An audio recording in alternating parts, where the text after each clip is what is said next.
সবাই আমার সাথে কেন এমন করে? আমি কি মানুষ না? নাকি আমার টাকা নেই বলে আমার জীবনের কোনো মূল্য নেই? সবাই এমনভাবে হাসাহাসি করে যেন আমি কোনো সার্কাসের জোকার। কেন সবাই মানুষের মূল্য না দিয়ে টাকার মূল্য দেয়? ভার্সিটির পুরনো সেই কাঠের বেঞ্চটায় এক কোণে চুপচাপ বসে আছে আয়ান।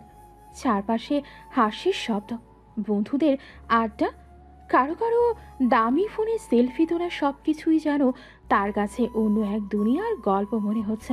তার চোখ দুটো নিচের দিকে ঝুঁকে আছে, কিন্তু ভেতরে ভেতরটি হাজারটা প্রশ্ন আর কষ্টের ঢেউ একসাথে আছড়ে পড়ছে। আয়ান মনে মনে ভাবছে, এই ব্রেঞ্চে কতবার বসেছি আমি, কিন্তু আজকের মতো এতটা একা কোনোদিনও লাগেনি। আগে তো ভাবতাম একদিন আমিও সবার মতো হব, আমারও বন্ধু থাকবে, আমার পাশেও কেউ বসে গল্প করবে। কিন্তু না, আমি ভুল ছিলাম। এখানে শুধু টাকার বন্ধুত্ব হয়, মানুষের নাম। তার বুকের ভেতরটা হঠাৎ করেই ভারী হয়ে উঠল। সেদিনের ঘটনাটা বারবার চোখের সামনে ভেসে উঠছে। ক্লাসের সামনে স্যার যখন প্রজেক্ট নিয়ে কথা বলছিলেন, তখন সবাই নিজের নিজের দামি ল্যাপটপ বের করল, আর আয়ান তার কাছে ছিল শুধু একটা পুরনো খাতার কলম। তখন পেছন থেকে কেউ একজন বলেছিল, ওই দেখ, গরিবদের মিউজিয়াম থেকে কেউ একটা এসে পড়েছে। সবাই হেসে উঠেছিল। সেই হাসির শব্দটা এখনো তার কানে বাজে। আয়ান নিজের হাত দুটো শক্ত করে মুঠো করে ফেলল। আমি কি সত্যি এতটাই তুচ্ছ? শুধু টাকা নাই বলে আমার কোনো সম্মান নেই? তার চোখের কোণে জমে থাকা জলটা সে লুকানোর চেষ্টা করলো, কিন্তু একটা ফোঁটা অশ্রু ঠিকই গড়িয়ে পড়ল। সে মনে মনে বলতে লাগলো, মা বলে মানুষ তার চরিত্র আর পরিশ্রম দিয়ে বড় হয়, কিন্তু এই দুনিয়ায় তো দেখছি টাকা থাকলেই মানুষ বড় হয়, আর না থাকলে সে শুধু অপমান পাওয়ার জন্যই বেঁচে থাকে। হঠাৎ পাশ দিয়ে কয়েকটা ছেলে হেঁটে গেল। তাদের কথা স্পষ্ট শোনা গেল, এই ছেলেটা না প্রতিদিন একই শার্ট পরে আসে, মনে হয় আর কোনো জামা নাই ওর। আবার হাসি, আবার সেই তীক্ষ্ণ শব্দ, যা সরাসরি আয়নের বুকের ভেতরটা ছিঁড়ে দিল। আয়ন মাথা নিচু করে বসে রইল। আজ তার খুব ইচ্ছে করছিল চিৎকার করে বলতে, হ্যাঁ, টাকা নাই, কিন্তু আমারও একটা মন আছে, আমারও কষ্ট হয়। কিন্তু সে কিছুই বলল না, কারণ সে জানে এই দুনিয়ার গরিবের চিৎকার কেউ শোনে না। তার দৃষ্টি হঠাৎ আকাশের দিকে উঠল। নীল আকাশটা যেন তাকে মুচকি হেসে কিছু বলতে চাইছে। আয়ান ধীরে ধীরে ফিসফিস করে বলল, একদিন একদিন আমি প্রমাণ করব, টাকা না থাকলেও মানুষ ছোট হয় না, আর টাকা থাকলেই কেউ বড় হয় না। আমি এমন জায়গায় পৌঁছাবো যেখানে আমাকে নিয়ে কেউ হাসবে না, বরং আমার নাম শুনে সবাই চুপ হয়ে যাবে। তার চোখে তখন এক অদ্ভুত আগুন জ্বলছে। কষ্টের আগুন, অপমানের আগুন, আর প্রতিশোধের আগুন। কিন্তু সেই আগুনের নিচে লুকিয়ে আছে একটা ভাঙা মন, যে মনটা শুধু একটুখানি সম্মান আর ভালোবাসা চেয়েছিল, কিন্তু বদলে পেয়েছে শুধু অপমান আর একাকিত্ব। বেঞ্চ থেকে ধীরে ধীরে উঠে দাঁড়ালো আয়ান। বুকের ভেতরে জমে থাকা কষ্টটা যেন আর ধরে রাখা যাচ্ছে না। তবুও সে নিজেকে সামনে নিয়ে সামনে হাঁটা শুরু করলো। চারপাশে মানুষ, শব্দ, হাসাহাসি, সবকিছু যেন তার জন্য না। সে যেন এই ভিড়ের মাঝেও একা এক অচেনা মানুষ। হাঁটতে হাঁটতে সে নিজের চোখের পানি আড়াল করার চেষ্টা করছিল। ঠিক তখনই হঠাৎ করে কারো সাথে জোরে ধাক্কা লেগে গেল। এই গরিব খ্যাত, এখন কি আবার অন্ধ হয়ে গেলি নাকি? সামনে কিছু দেখিস না? কথাটা শুনেই আশেপাশের কয়েকজন থেমে তাকালো, তারপর মুচকি হাসতে শুরু করলো। আয়ন একটু থমকে গেল, মাথাটা নিচু হয়ে গেল আরো বেশি। বুকের ভেতরে যেন কেউ ছুরি চালিয়ে দিল। তবুও সে নিজের কষ্টটাকে শান্ত রাখার চেষ্টা করল। সরি, আমি খেয়াল করি নাই। ছেলেটা বিরক্ত মুখে নিজের জামার দিকে তাকিয়ে ছাড়তে লাগলো। তারপর রাগী কণ্ঠে বলল, এখন আমার পোশাকটাও নোংরা করে দিলি। তোর মতো লোকদের তো ভার্সিটিতে আসাই উচিত না। কতদিন শার্ট পরিষ্কার করিস না আল্লাহই জানে। চারপাশে আবারও হাসির শব্দ উঠল। কেউ কেউ ফিস ফিস করে কিছু বলছে, কেউ আবার সরাসরি তাকিয়ে মজা নিচ্ছে। আয়ান চুপ করে দাঁড়িয়ে রইল। তার গলা শুকিয়ে গেছে, ঠোঁট কাঁপছে, কিন্তু কোনো শব্দ বের হলো না। তার মনে হচ্ছিল আমি কি এতটাই নিচু? আমার কাছে টাকা নাই বলে কি আমি মানুষ না? সে নিজের শার্টটার দিকে তাকালো। হ্যাঁ, শার্টটা পুরনো, অনেক দিনের ব্যবহার করা, কিন্তু এটা তার কাছে সবচেয়ে ভালো পোশাক। এই শার্টটা পরেই সে প্রতিদিন স্বপ্ন নিয়ে ভার্সিটিতে আসে, আর আজ এই শার্টটাই তার অপমানের কারণ হয়ে দাঁড়িয়েছে। তার চোখ আবারও ভিজে উঠল, কিন্তু সে সবার সামনে কাঁদতে চায় না। কষ্টগুলো গিলে নিয়ে সে ধীরে ধীরে পাশ কাটিয়ে চলে যেতে চাইল। ছেলেটা আবার পেছন থেকে বলল, এইসব লোকজন না জায়গা দখল করে রাখে, নিজের লেভেলটাও বুঝে চলা উচিত। এই কথাটা শুনে আয়নের পা থেমে গেল এক মুহূর্তের জন্য। তার বুকের ভেতরে ঝড় উঠল। মনে হচ্ছিল সব কিছু ছেড়ে চিৎকার করে বলে, একদিন আমি এমন জায়গায় যাব যেখানে তুই দাঁড়িয়ে আমার নাম নিতে ভয় পাবি। কিন্তু না, সে কিছুই বলল না, শুধু মাথা নিচু করে নীরবে ধীরে ধীরে হেঁটে চলে গেল। তার চোখ দিয়ে নিঃশব্দে পানি গড়িয়ে পড়ছে, আর মনে মনে সে নিজেকেই প্রশ্ন করছে, কেন আমার সাথে এমন হয়? আমি তো শুধু একটু সম্মান চেয়েছিলাম। তার হাত দুটো কাঁপছে, বুকটা ভারী হয়ে আছে, তবুও সে কাউকে কিছু বুঝতে দিল না। আজ সে কোনো প্রতিশোধের কথা বলল না, কোনো বড় খাওয়ার স্বপ্ন কারোর সামনে প্রকাশ করল না, কারণ সে জানে এই দুনিয়ায় গরিবের স্বপ্ন শুনে সবাই হাসে। তাই সে চুপ করে থাকলো। নিজের কষ্ট, অপমানের ভাঙা মনটা নিয়ে কিন্তু তার নীরবতার ভেতরেই জন্ম নিচ্ছে একটা ঝড়, যে ঝড় একদিন সব কিছু বদলে দেবে। ভার্সিটির মাঠের এক কোণে বড় একটা পুরনো গাছ, চারপাশে হালকা বাতাস বইছে, পাতা নড়ছে ধীরে ধীরে, কিন্তু সেই শান্ত পরিবেশটাও যেন আয়নের মনের ভেতরে ঝড় থামাতে পারছে না। গাছের নিচে একা বসে আছে আয়ান, হাঁটু জড়িয়ে বসে আছে, মাথাটা নিচু, চোখ দুটো ফাঁকা, যেন সে সামনে কিছুই দেখছে না, শুধু নিজের ভেতরের অন্ধকারটাই দেখছে। ধীরে ধীরে তার ঠোঁট নড়ল, কণ্ঠটা কাঁপছে। আল্লাহ, কেন আমাকে গরিব বানালে? আমি কি কোনো ভুল করেছিলাম? কেন আমাকে সারা জীবন মানুষের কথা শুনতে হবে, অপমান সহ্য করতে হবে? তার গলার স্বরটা ভারী হয়ে আসছে, চোখের পানি গড়িয়ে পড়ছে, কিন্তু সে মুছছে না। কেন আমার কোনো বন্ধু নেই? শুধু কি আমার টাকা নাই বলে? মানুষ কি শুধু টাকার জন্য ভালোবাসে? আমি কি এতটাই অযোগ্য? আমি কি সারা জীবন শুধু কষ্টই পাবো? আমার জন্য কি কোনো ভালো সময় আসবে না? এই কথাগুলো বলেই সে চুপ হয়ে গেল। চারপাশে পাখির ডাক, হালকা বাতাস, কিন্তু তার কাছে সবকিছুই নিঃশব্দ মনে হচ্ছে। ঠিক তখনই পাশে একটা ছায়া এসে দাঁড়ালো। তুমি একা বসে আছো কেন? হঠাৎ করে কেউ কথা বলে আয়ন একটু চমকে উঠল। সে চোখ তুলে তাকালো। সামনে দাঁড়িয়ে আছে এক নতুন মুখ, চেহারায় সহজ সরল একটা হাসি। এই যে একটু বলবে 20 নাম্বার রুমটা কোন দিকে? আমি খুঁজে পাচ্ছি না। আয়ন কিছুক্ষণ তাকিয়ে রইল ছেলেটার দিকে। এতক্ষণে কেউ তাকে রাগ ছাড়া, অপমান ছাড়া স্বাভাবিকভাবে কথা বলছে না। ব্যাপারটা যেন তার কাছে অচেনা লাগছে। তারপর ধীরে ধীরে সে হাত তুলে দিকটা দেখিয়ে দিল। ওই দিক দিয়ে সোজা যান, তারপর ডান পাশে একটা বিল্ডিং পাবেন। ওরা দ্বিতীয় তলায় 20 নম্বর রুম। ও আচ্ছা, ধন্যবাদ। আসলে আমি নতুন, তাই কিছুই ঠিকমতো চিনি না। দ্বিতীয় বর্ষে ভর্তি হতে হলো হঠাৎ করে। আসলে বাবার চাকরির ট্রান্সফার হয়ে গেছে, তাই এখানে আসতে হলো। তার কণ্ঠে কোনো অহংকার নেই, কোনো তাচ্ছিল্য নেই, একদম স্বাভাবিক সহজ ছেলেটা। আবার হালকা হেসে বলল, আমি সিয়াম, তুমি কে? আয়ন কিছুক্ষণ চুপ করে রইল, যেন নিজের নামটা বলতেও তার একটু কষ্ট হচ্ছে, কারণ এই নামটার সাথে জড়িয়ে আছে হাজারটা অপবাদ। তবুও সে ধীরে ধীরে বলল, আমি আয়ান।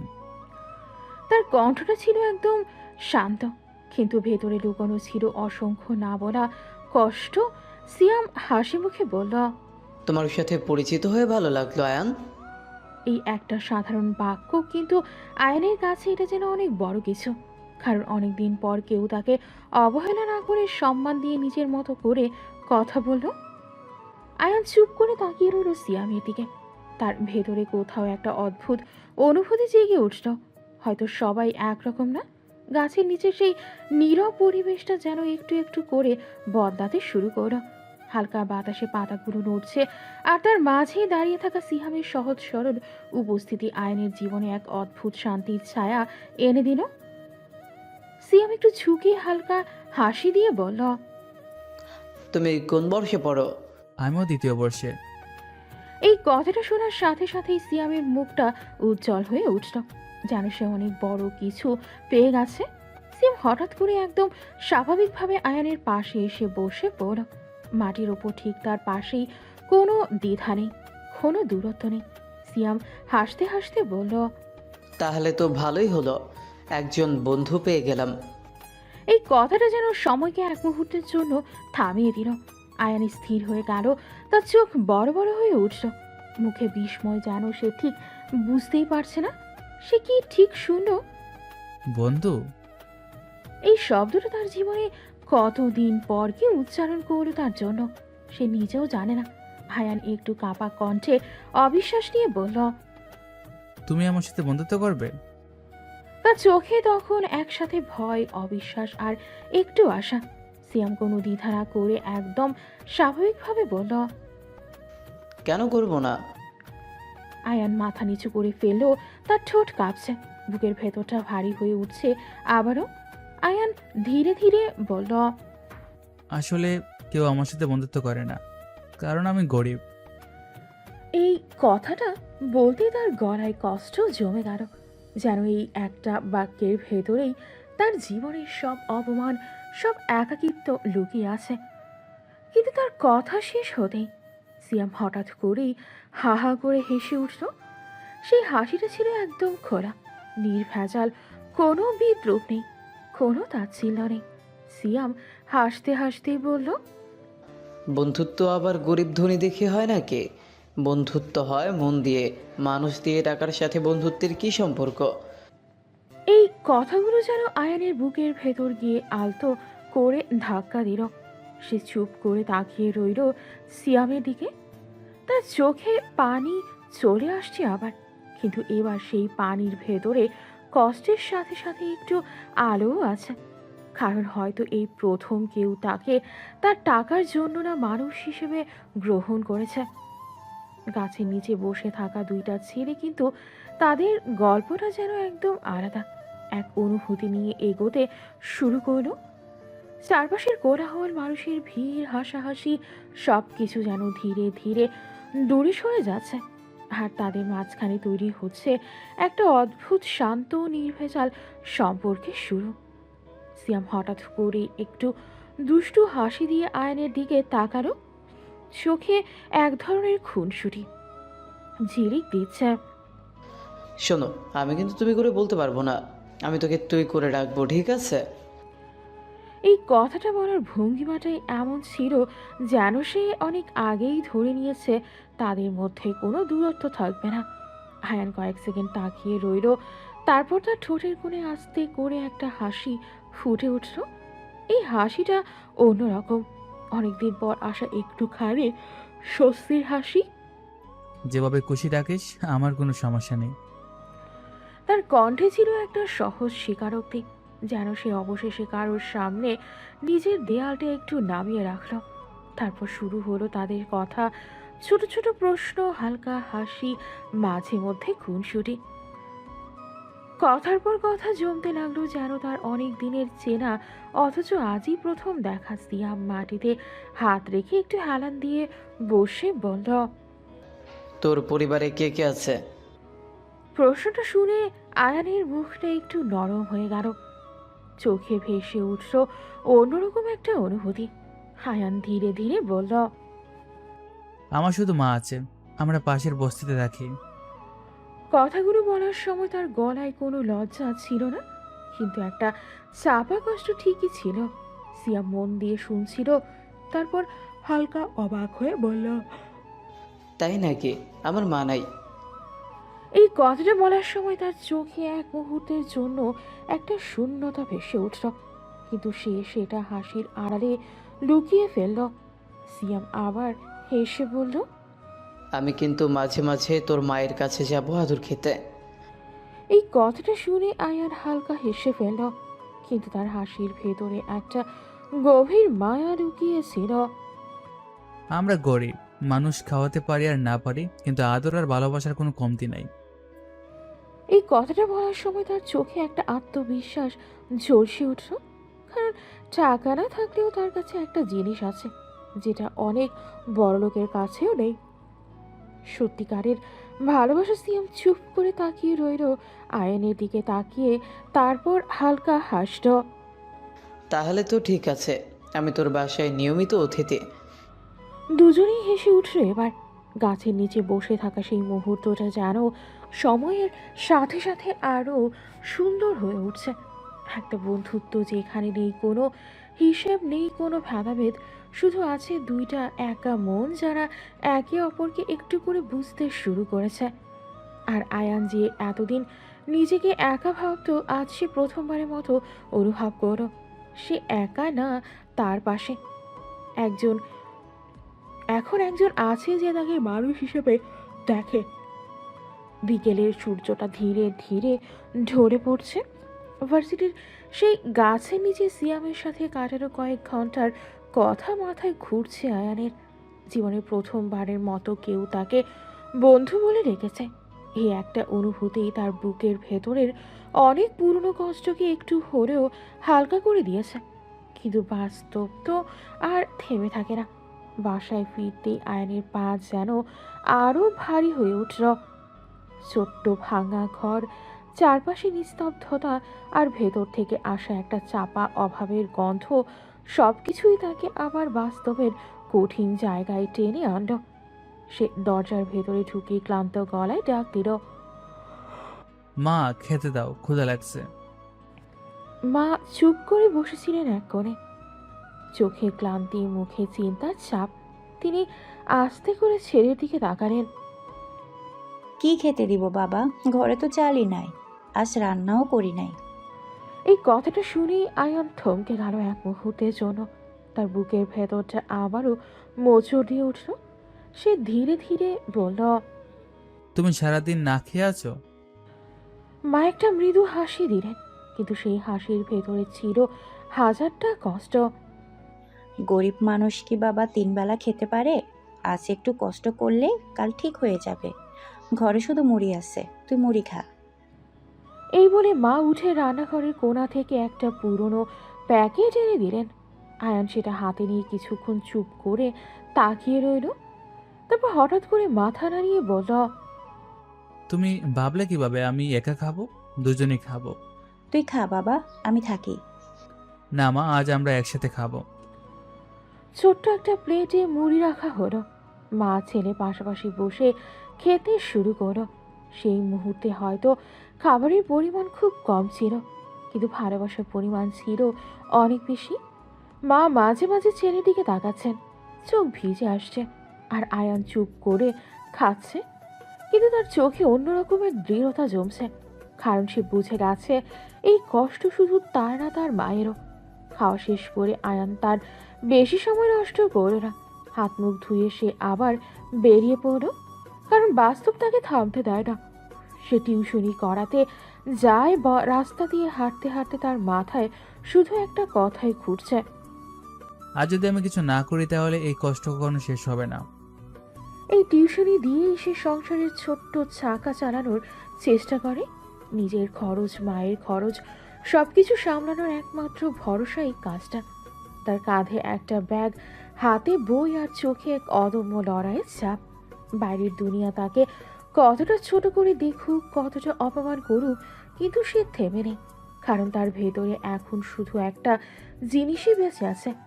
একদিন এই কষ্টের জীবন বদলাবে, আর সেই বদলের শুরুটা সে নিজেই দেখবে। আয়ান টিউশনি করাতে বের হয়েছে। সন্ধ্যা ঘনিয়ে আসছে, আকাশে হালকা অন্ধকার জমতে শুরু করেছে, আর রাস্তার পাশে জড়িয়ে উঠছে একে একে হলুদ আলো। কাঁধে পুরনো ব্যাগ, হাতে কয়েকটা বই। এই ছোট্ট জিনিসগুলোই তার জীবনের লড়াইয়ের সঙ্গী। সে ধীরে ধীরে হেঁটে গিয়ে একটা বড় বাসার সামনে দাঁড়ালো। দরজার বেল বাজাতে ভেতর থেকে দ্রুত পায়ের শব্দ শোনা গেল। একটু পরেই দরজা খুললো একটা মেয়ে, ইরা, ক্লাস 9-এ পড়ে। মুখে একটু অভিমান মেশানো কৌতূহল, চোখে বাচ্চাদের মতো সরলতা। এত দেরি কেন স্যার? তার কণ্ঠে অভিযোগ ছিল, কিন্তু রাগটা একদম নরম। আয়ান শান্তভাবে বলল, হেঁটে আসতে একটু দেরি হয়ে গেছে। রিক্সা আসতে পারেন না? এই প্রশ্নটা শুনে আয়ান এক মুহূর্ত চুপ করে গেল। তারপর খুব সহজভাবে উত্তর দিল, পকেটে টাকা না থাকলে হেঁটেই আসতে হয়। কথাটা সে এমনভাবে বলল যেন এটা তার জীবনের সবচেয়ে স্বাভাবিক সত্য। কোনো অভিযোগ নেই, কোনো আফসোস নেই, শুধু বাস্তবতা। হীরা একদম হঠাৎ করে বলল, আমি টাকা দেব, তাও এত কষ্ট করবেন না। এই কথাটা শুনে আয়ান একটু থেমে গেল। মেয়েটার সরলতা তাকে অবাক করলো, কিন্তু সে সেটা মুখে প্রকাশ করলো না। সে দরজার ভেতরে ঢুকে শান্ত গলায় বলল, এসব বাদ দিয়ে বই বের করো, পড়া শুরু করি। ইরা মাথা নেড়ে বই বের করলো, কিন্তু সে বই খুললেও পড়ছে না। তার চোখ আটকে আছে আয়নের দিকে। সে চুপচাপ তাকিয়ে আছে এক দৃষ্টিতে, যেন সে বইয়ের অঙ্ক বা পড়া কিছুই দেখছে না।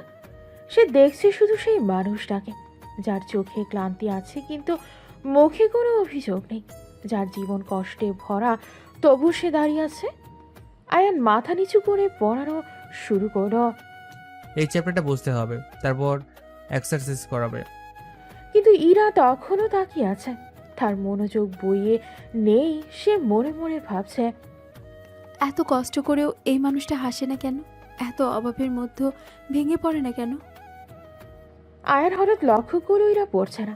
সে একটু কঠিন গলায় বলল, এরা মনোযোগ দাও। হ্যাঁ স্যার। কিন্তু তার ভেতরে তখনও একটা প্রশ্ন ঘুরছে, এই মানুষটার জীবনটা আসলে কেমন?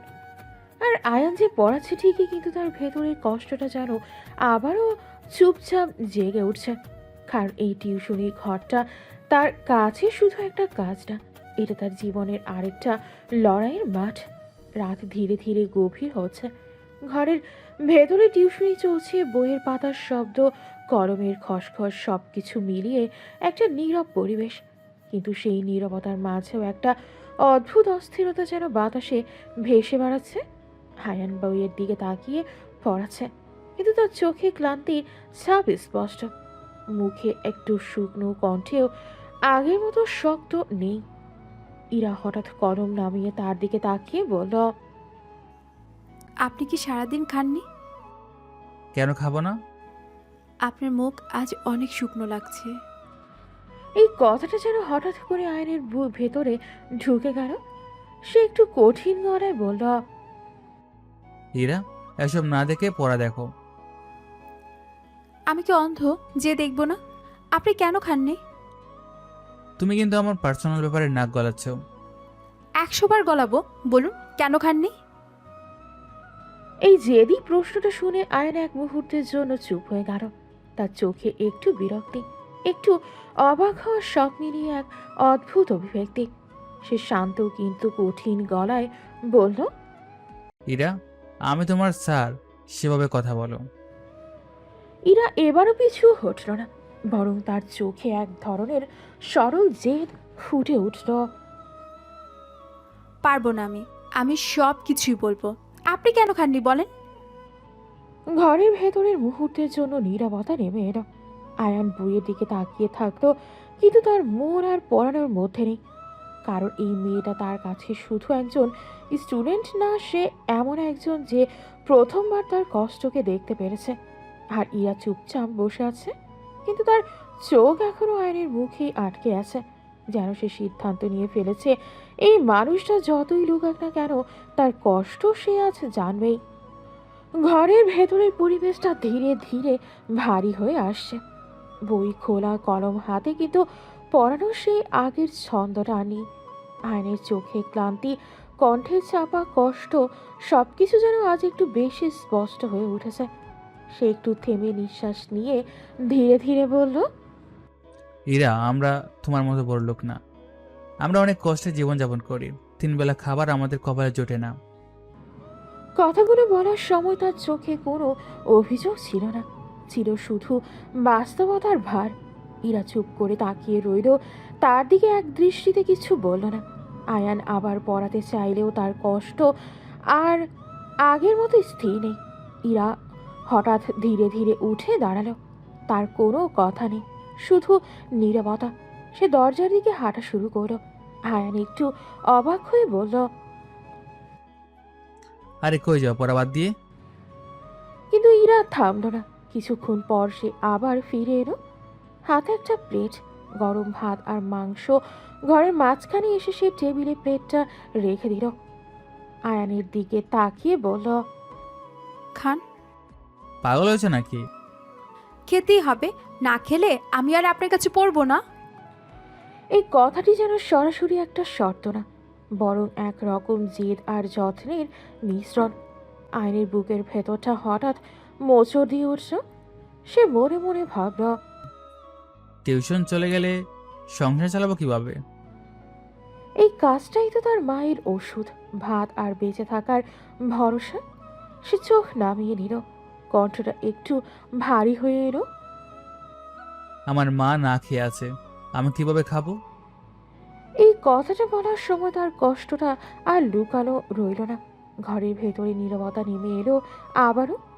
ইরা কয়েক সেকেন্ড চুপ করে তাকিয়ে রইল, তারপর ধীরে ধীরে বলল, আমি খাবার দিয়ে দিব, আপনি খান। তার কণ্ঠে কোনো অহংকার নেই, কোনো জোরাজোরি নেই, শুধু একটাই জেদ, এই মানুষটাকে আজ না খাইয়ে সে ছাড়বে না। আয়ান চুপ করে রইল। তার চোখে ভেসে উঠছে একসাথে অনেক কিছু, অভাব, দায়িত্ব আর একটা অচেনা মায়া, যে মায়া সে অনেকদিন পর আবার অনুভব করছে। ঘরের ভেতরে সেই ছোট্ট টেবিলের ওপর রাখা খাবারটা এখন আর শুধু খাবার না। আয়নের কাছে এটা যেন একটা অদ্ভুত পরিস্থিতি, যেখানে তার ভেতরের গর্ব আর বাস্তবতা একসাথে লড়াই করছে। সে ধীরে ধীরে বসে খাবার খেতে শুরু করল, কিন্তু তার হাত কাঁপছে না, কাঁপছে তার মন। কারণ সামনে বসে আছে ইরা, একদম চুপচাপ তাকিয়ে আছে তার দিকে, যেন প্রতিটা লোকমা সে গুনছে না, বরং অনুভব করছে। আয়ান মাথা নিচু করে খাচ্ছে, কিন্তু মুখে এক ধরনের অস্বস্তি স্পষ্ট। এতদিন সে অন্যের দয়ার উপর নির্ভর করেনি, আজ হঠাৎ এই পরিস্থিতিটা তার ভেতরের গর্বকে আঘাত করছে। ইরা হঠাৎ হালকা হেসে বলল, লজ্জা কেন পাচ্ছেন? আপনি কি নতুন জামাই নাকি? হুম হুম। এই কথাটা বলার ভঙ্গিটা একদম দুষ্টুমি মেশানো ছিল, কিন্তু আয়ান শুনে সঙ্গে সঙ্গে থেমে গেল। তার মুখ লাল হয়ে উঠল, চোখ নামিয়ে ফেলল, যেন সে আরো বেশি লজ্জায় ডুবে গেল। আয়ান নিচু গলায় বলল, এরা সব বলো না। ইরা হালকা হাসল, কিন্তু কিছু বলল না। খাওয়া শেষ হলে আবার বই খোলা হলো। এবার পরিবেশটা একটু বদলে গেছে, আগে সেই চাপা অস্থিরতা নেই। ইরা এবার সত্যিই মন দিয়ে পড়ছে, তবুও মাঝে মাঝে তার চোখ অনিচ্ছায় চলে যাচ্ছে আয়ানের দিকে। সে বুঝতে পারছে না কেন এই মানুষটার দিকে তাকালে তার ভেতরের একটা অদ্ভুত শান্তি হয়, কেন তার কষ্ট দেখে বুকের ভেতরটা অজানা একরকম ব্যথায় ভরে যায়। সে নিজেই নিজের অনুভূতিটা বুঝতে পারছে না, শুধু জানে আয়ানকে তার চোখের আড়াল করতে ইচ্ছে করে না। আয়ান পড়ানো শেষ করে উঠে দাঁড়ালো, বই গুছিয়ে ব্যাগ কাঁধে নিতেই ইরা হঠাৎ ড্রয়ার খুলে কিছু টাকা আর একটা খাবারের প্যাকেট বের করল। সে এগিয়ে এসে বলল, এটা নিন। আয়ান থেমে গেল। সে দেখলো ভাত আর কিছু খাবার, সাথে 2000 টাকা। আয়ান অবাক হয়ে বলল, মাস শেষ হতে তো দেরি আছে, এটা কেন? এটা পড়ার টাকা না, এটা বাজার করার জন্য দিচ্ছি। আমি জানি আপনার ঘরে বাজার নাই। এই কথাটা যেন খুব স্বাভাবিকভাবে বলল, কিন্তু আয়ানের বুকের ভেতরে একটা ঝড় তুলে দিল। সে একটু কঠিন গলায় বলল, আমি নিতে পারবো না। এটা আমার জমানো টাকা, নিতেই হবে। সে টাকাটা সরাসরি আয়ানের হাতে ধরিয়ে দিল। ঠিক সেই মুহূর্তে আয়ানের শরীর কেঁপে উঠল। কারণ তার জীবনে কেউ আজ পর্যন্ত এমনভাবে তার প্রয়োজনটা বোঝে এইভাবে চুপচাপ সাহায্য করেনি। সে কিছু বলার আগেই থেমে গেল। হাতের ভেতরে টাকাটা আর বুকের ভেতরে অজানা এক অদ্ভুত অনুভূতি, যেটা কষ্ট না, কিন্তু কষ্টের থেকেও গভীর কিছু। রাত আরও গভীর হয়েছে। টিউশন শেষে আয়ান যখন বাসার দিকে হাঁটছিল, তার হাতে বাজারের ব্যাগ, ভেতরে কিছু চাল ডাল আর সামান্য কিছু খাবার। কিন্তু এই সামান্য জিনিসটাই তার কাছে আজ যেন পুরো দিনের সবচেয়ে বড় অর্জন। রাস্তা দিয়ে হাঁটতে হাঁটতে তার মাথায় শুধু একটা কথাই ঘুরছিল, মা সারাদিন না খেয়েছিল, আজ তাকে খাওয়াতে হবে। বাসায় ঢুকতেই ছোট্ট ঘরের ভেতর সেই পরিচিত ক্লান্ত গন্ধটা আবার নাগে এলো। মা এক কোণে বসে আছেন, রান্নার জন্য উঠে যাচ্ছিলেন। আয়ান দ্রুত সামনে এসে ব্যাগটা নামিয়ে রাখলো। তারপর শান্ত কিন্তু দৃঢ় কণ্ঠে বলল, মা, আজ রান্না করতে হবে না, এই খাবার খাও। মা কিছুক্ষণ চুপ করে তাকিয়ে রইলেন ছেলের দিকে, তারপর চোখ নামিয়ে ব্যাগের দিকে তাকালেন। এটা কই পেলি বাবা? এই প্রশ্নটা শুনে আর এক মুহূর্ত থমকে গেল। তারপর স্বাভাবিকভাবে বলল, আমার ছাত্রী দিয়েছে তোমার জন্য। তোর ছাত্রী? মায়ের চোখে সন্দেহ না, বরং মিশে আছে বিস্ময় আর একটু আশা। মা আবার ধীরে ধীরে বললেন, তুই খাবি না? আমি খেয়েছি মা, তুমি খাও। মা কিছুক্ষণ চুপ করে রইলেন, তারপর ধীরে ধীরে ব্যাগটা খুলতে শুরু করলেন। ভেতরে খাবার দেখে তার চোখ ভিজে এলো। তিনি বুঝতে পারছেন না এই বয়সে তার ছেলের কাঁধে এত দায়িত্ব কেন, কিন্তু তিনি জানেন এই ছেলেটা নিজের কষ্ট লুকিয়ে সবসময় শুধু তাকে বাঁচাতে চায়। মা ধীরে ধীরে বসে খাবার খেতে শুরু করলেন, আর আয়ান দাঁড়িয়ে আছে দূরে, দেয়ালের সাথে হেলান দিয়ে। তার চোখ মায়ের দিকে, মনে মনে শুধু একটা শান্ত অনুভূতি, মা আজ খেয়েছে, এটাই যথেষ্ট। কিন্তু সেই শান্তির ভেতরেই কোথাও লুকিয়ে আছে আরও বড় একটা যুদ্ধ, যেটা তাকে প্রতিদিন নতুন করে বাঁচতে শেখাচ্ছে। পরের দিন সকালে সূর্যের আলো ধীরে ধীরে শহরটাকে আলোকিত করছে, কিন্তু আয়ানের জীবনে যেন এই আলোটা পৌঁছায় না। সে প্রতিদিনের মতোই পূর্ণ সেই শার্টটা পরে, কাঁধে ব্যাগ নিয়ে ভার্সিটির দিকে হাঁটতে থাকে। তার চোখে ঘুম নেই, মুখে ক্লান্তি, কিন্তু ভেতরে একটা অদম্য চেষ্টা সবকিছু সহ্য করে এগিয়ে যাওয়ার।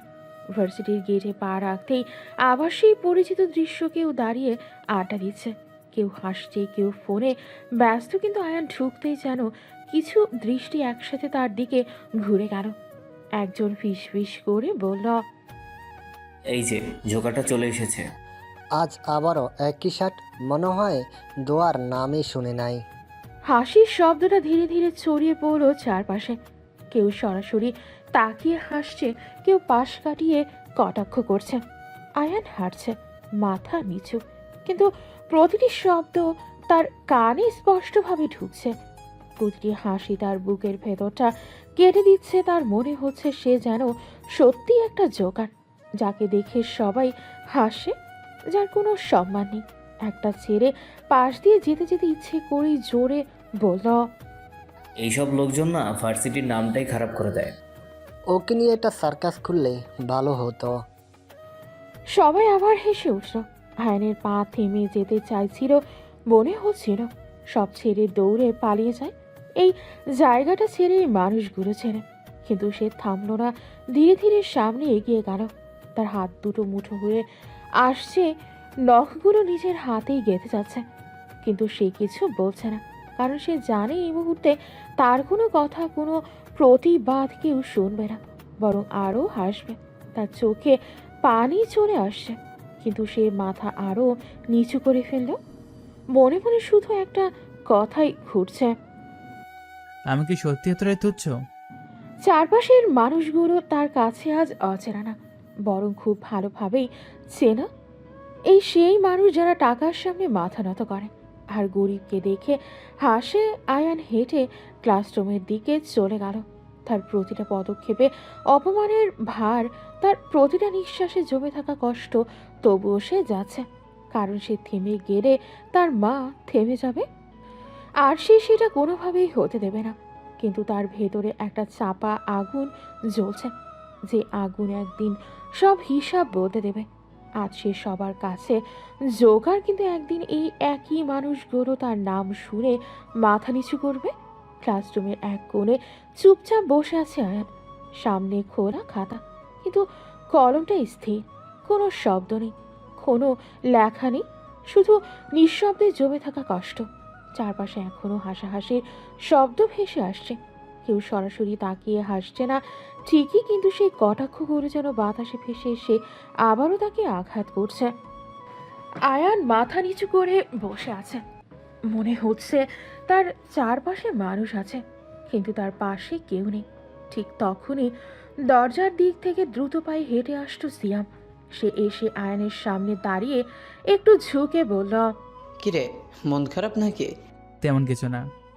কিন্তু তার কণ্ঠে যে ভারী ভাব সেটা লুকানো গেল না।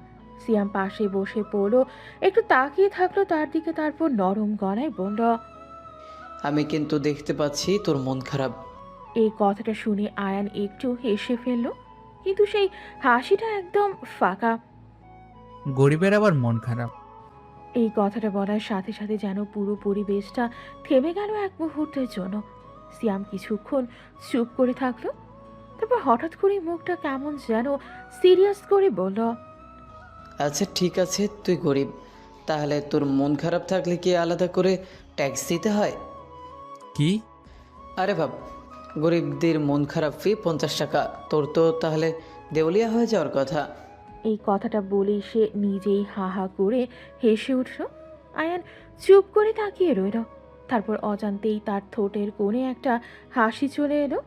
সিয়াম থামল না। আরে তুই যদি এইভাবে মুখ কুমড়া করে বসে থাকিস তাহলে তোরা আলাদা একটা মিউজিয়াম খুলতে পারিস, দুঃখী মানুষের লাইভ শো, টিকিট কেটে মানুষ এসে তোকে দেখে যাবে। এইবার আয়ান সত্যি সত্যি একটু হেসে ফেলল। তার চোখে এখনো কষ্ট আছে, কিন্তু সেই কষ্টের মাঝেও একটু হালকা অনুভূতি ঢুকে পড়েছে।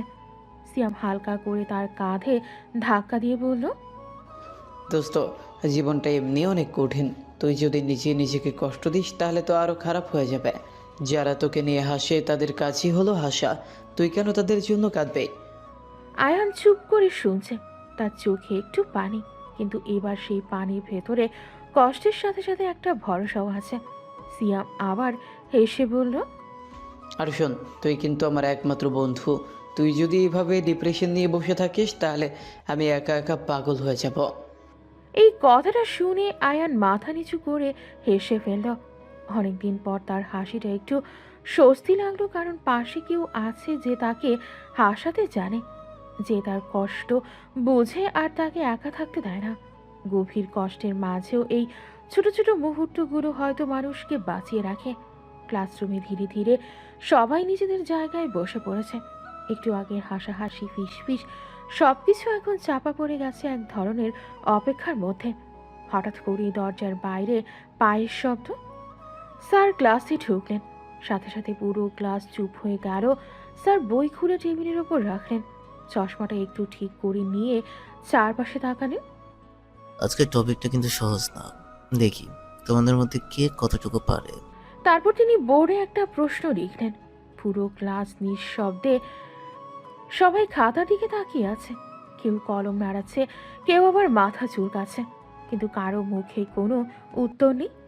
স্যার একে একে কয়েকজনকে দাঁড় করালেন। তুমি বলো। পারি না স্যার। আরেকজন কেউই পারল না। ক্লাসের ভেতরের অস্বস্তিকর একটা নীরবতা নেমে এলো। স্যার একটু বিরক্ত হয়ে চারপাশে তাকালেন, তারপর হঠাৎ তার দৃষ্টি গিয়ে পড়ল পেছনের দিকে, যেখানে চুপচাপ বসে আছে আয়ান। এই তুমি দাঁড়াও। আয়ান একটু চমকে উঠল, ধীরে ধীরে দাঁড়িয়ে গেল। তার চোখে একটু ভয়, কিন্তু ভেতরে আত্মবিশ্বাসটা লুকিয়ে আছে। স্যার প্রশ্নটা আবার বললেন। আয়ান কয়েক সেকেন্ড চুপ করে থাকলো, তারপর ধীরে ধীরে উত্তর দেওয়া শুরু করলো। একটা লাইন, তারপর আরেকটা।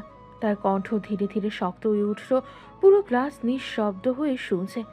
যে ছেলেটাকে তারা এতক্ষণ জোকার ভেবেছিল, সে এত সহজে এত পরিষ্কারভাবে উত্তর দিয়ে দিচ্ছে। স্যার চুপ করে শুনলেন, তারপর মাথা নেড়ে বললেন, একদম ঠিক। পুরো ক্লাস অবাক। সিয়াম পাশ থেকে একটু হাসল, তারপর হাত তুলে বলল, স্যার আমি একটু চেষ্টা করি। সে কিছুটা উত্তর দিতে পারল, পুরোটা না হলেও। স্যার তাকিয়ে রইলেন দুজনের দিকেই, তারপর ধীরে ধীরে পুরো ক্লাসের দিকে ঘুরে দাঁড়ালেন। তার কণ্ঠ এবার একটু কঠিন। তোমরা যাকে নিয়ে হাসাহাসি করো তাকে দেখে একটু শেখো।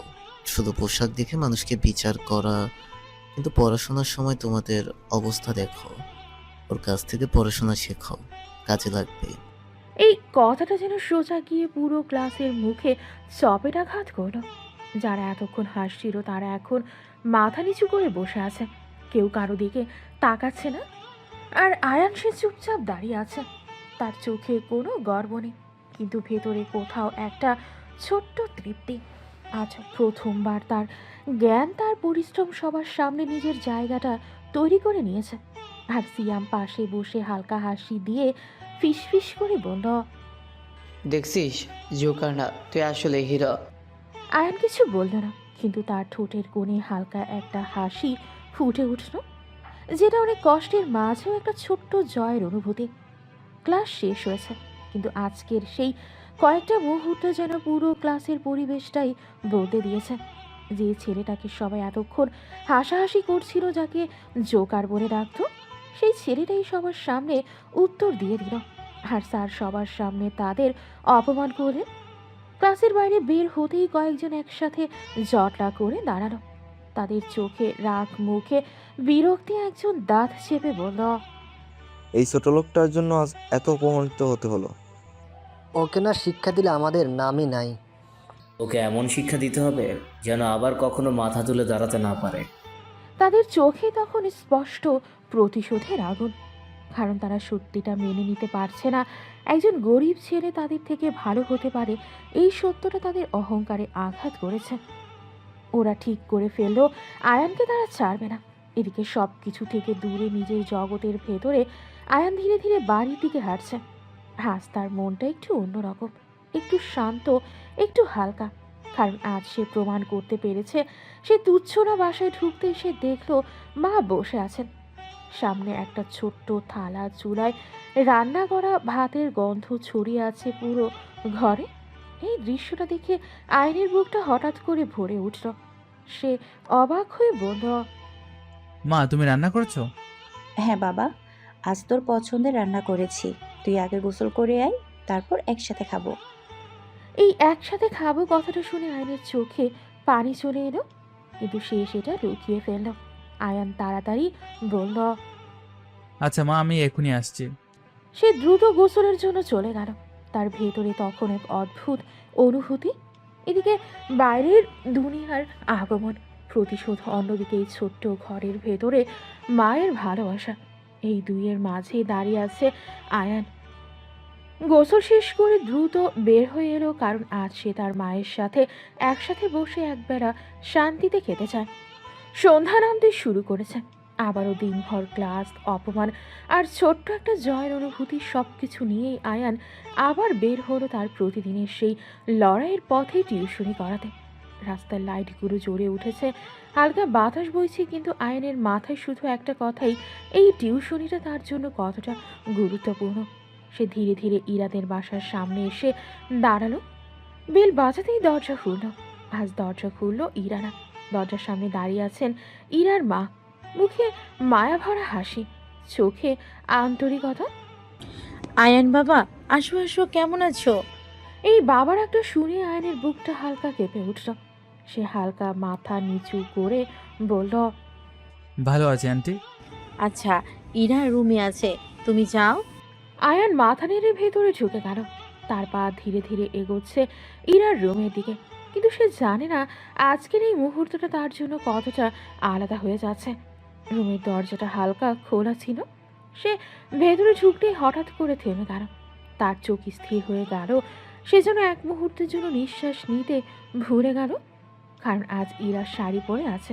ছোট্ট একটা মেয়ে, ক্লাস 9-এ পড়ে, কিন্তু আজ তাকে একদম অন্যরকম লাগছে।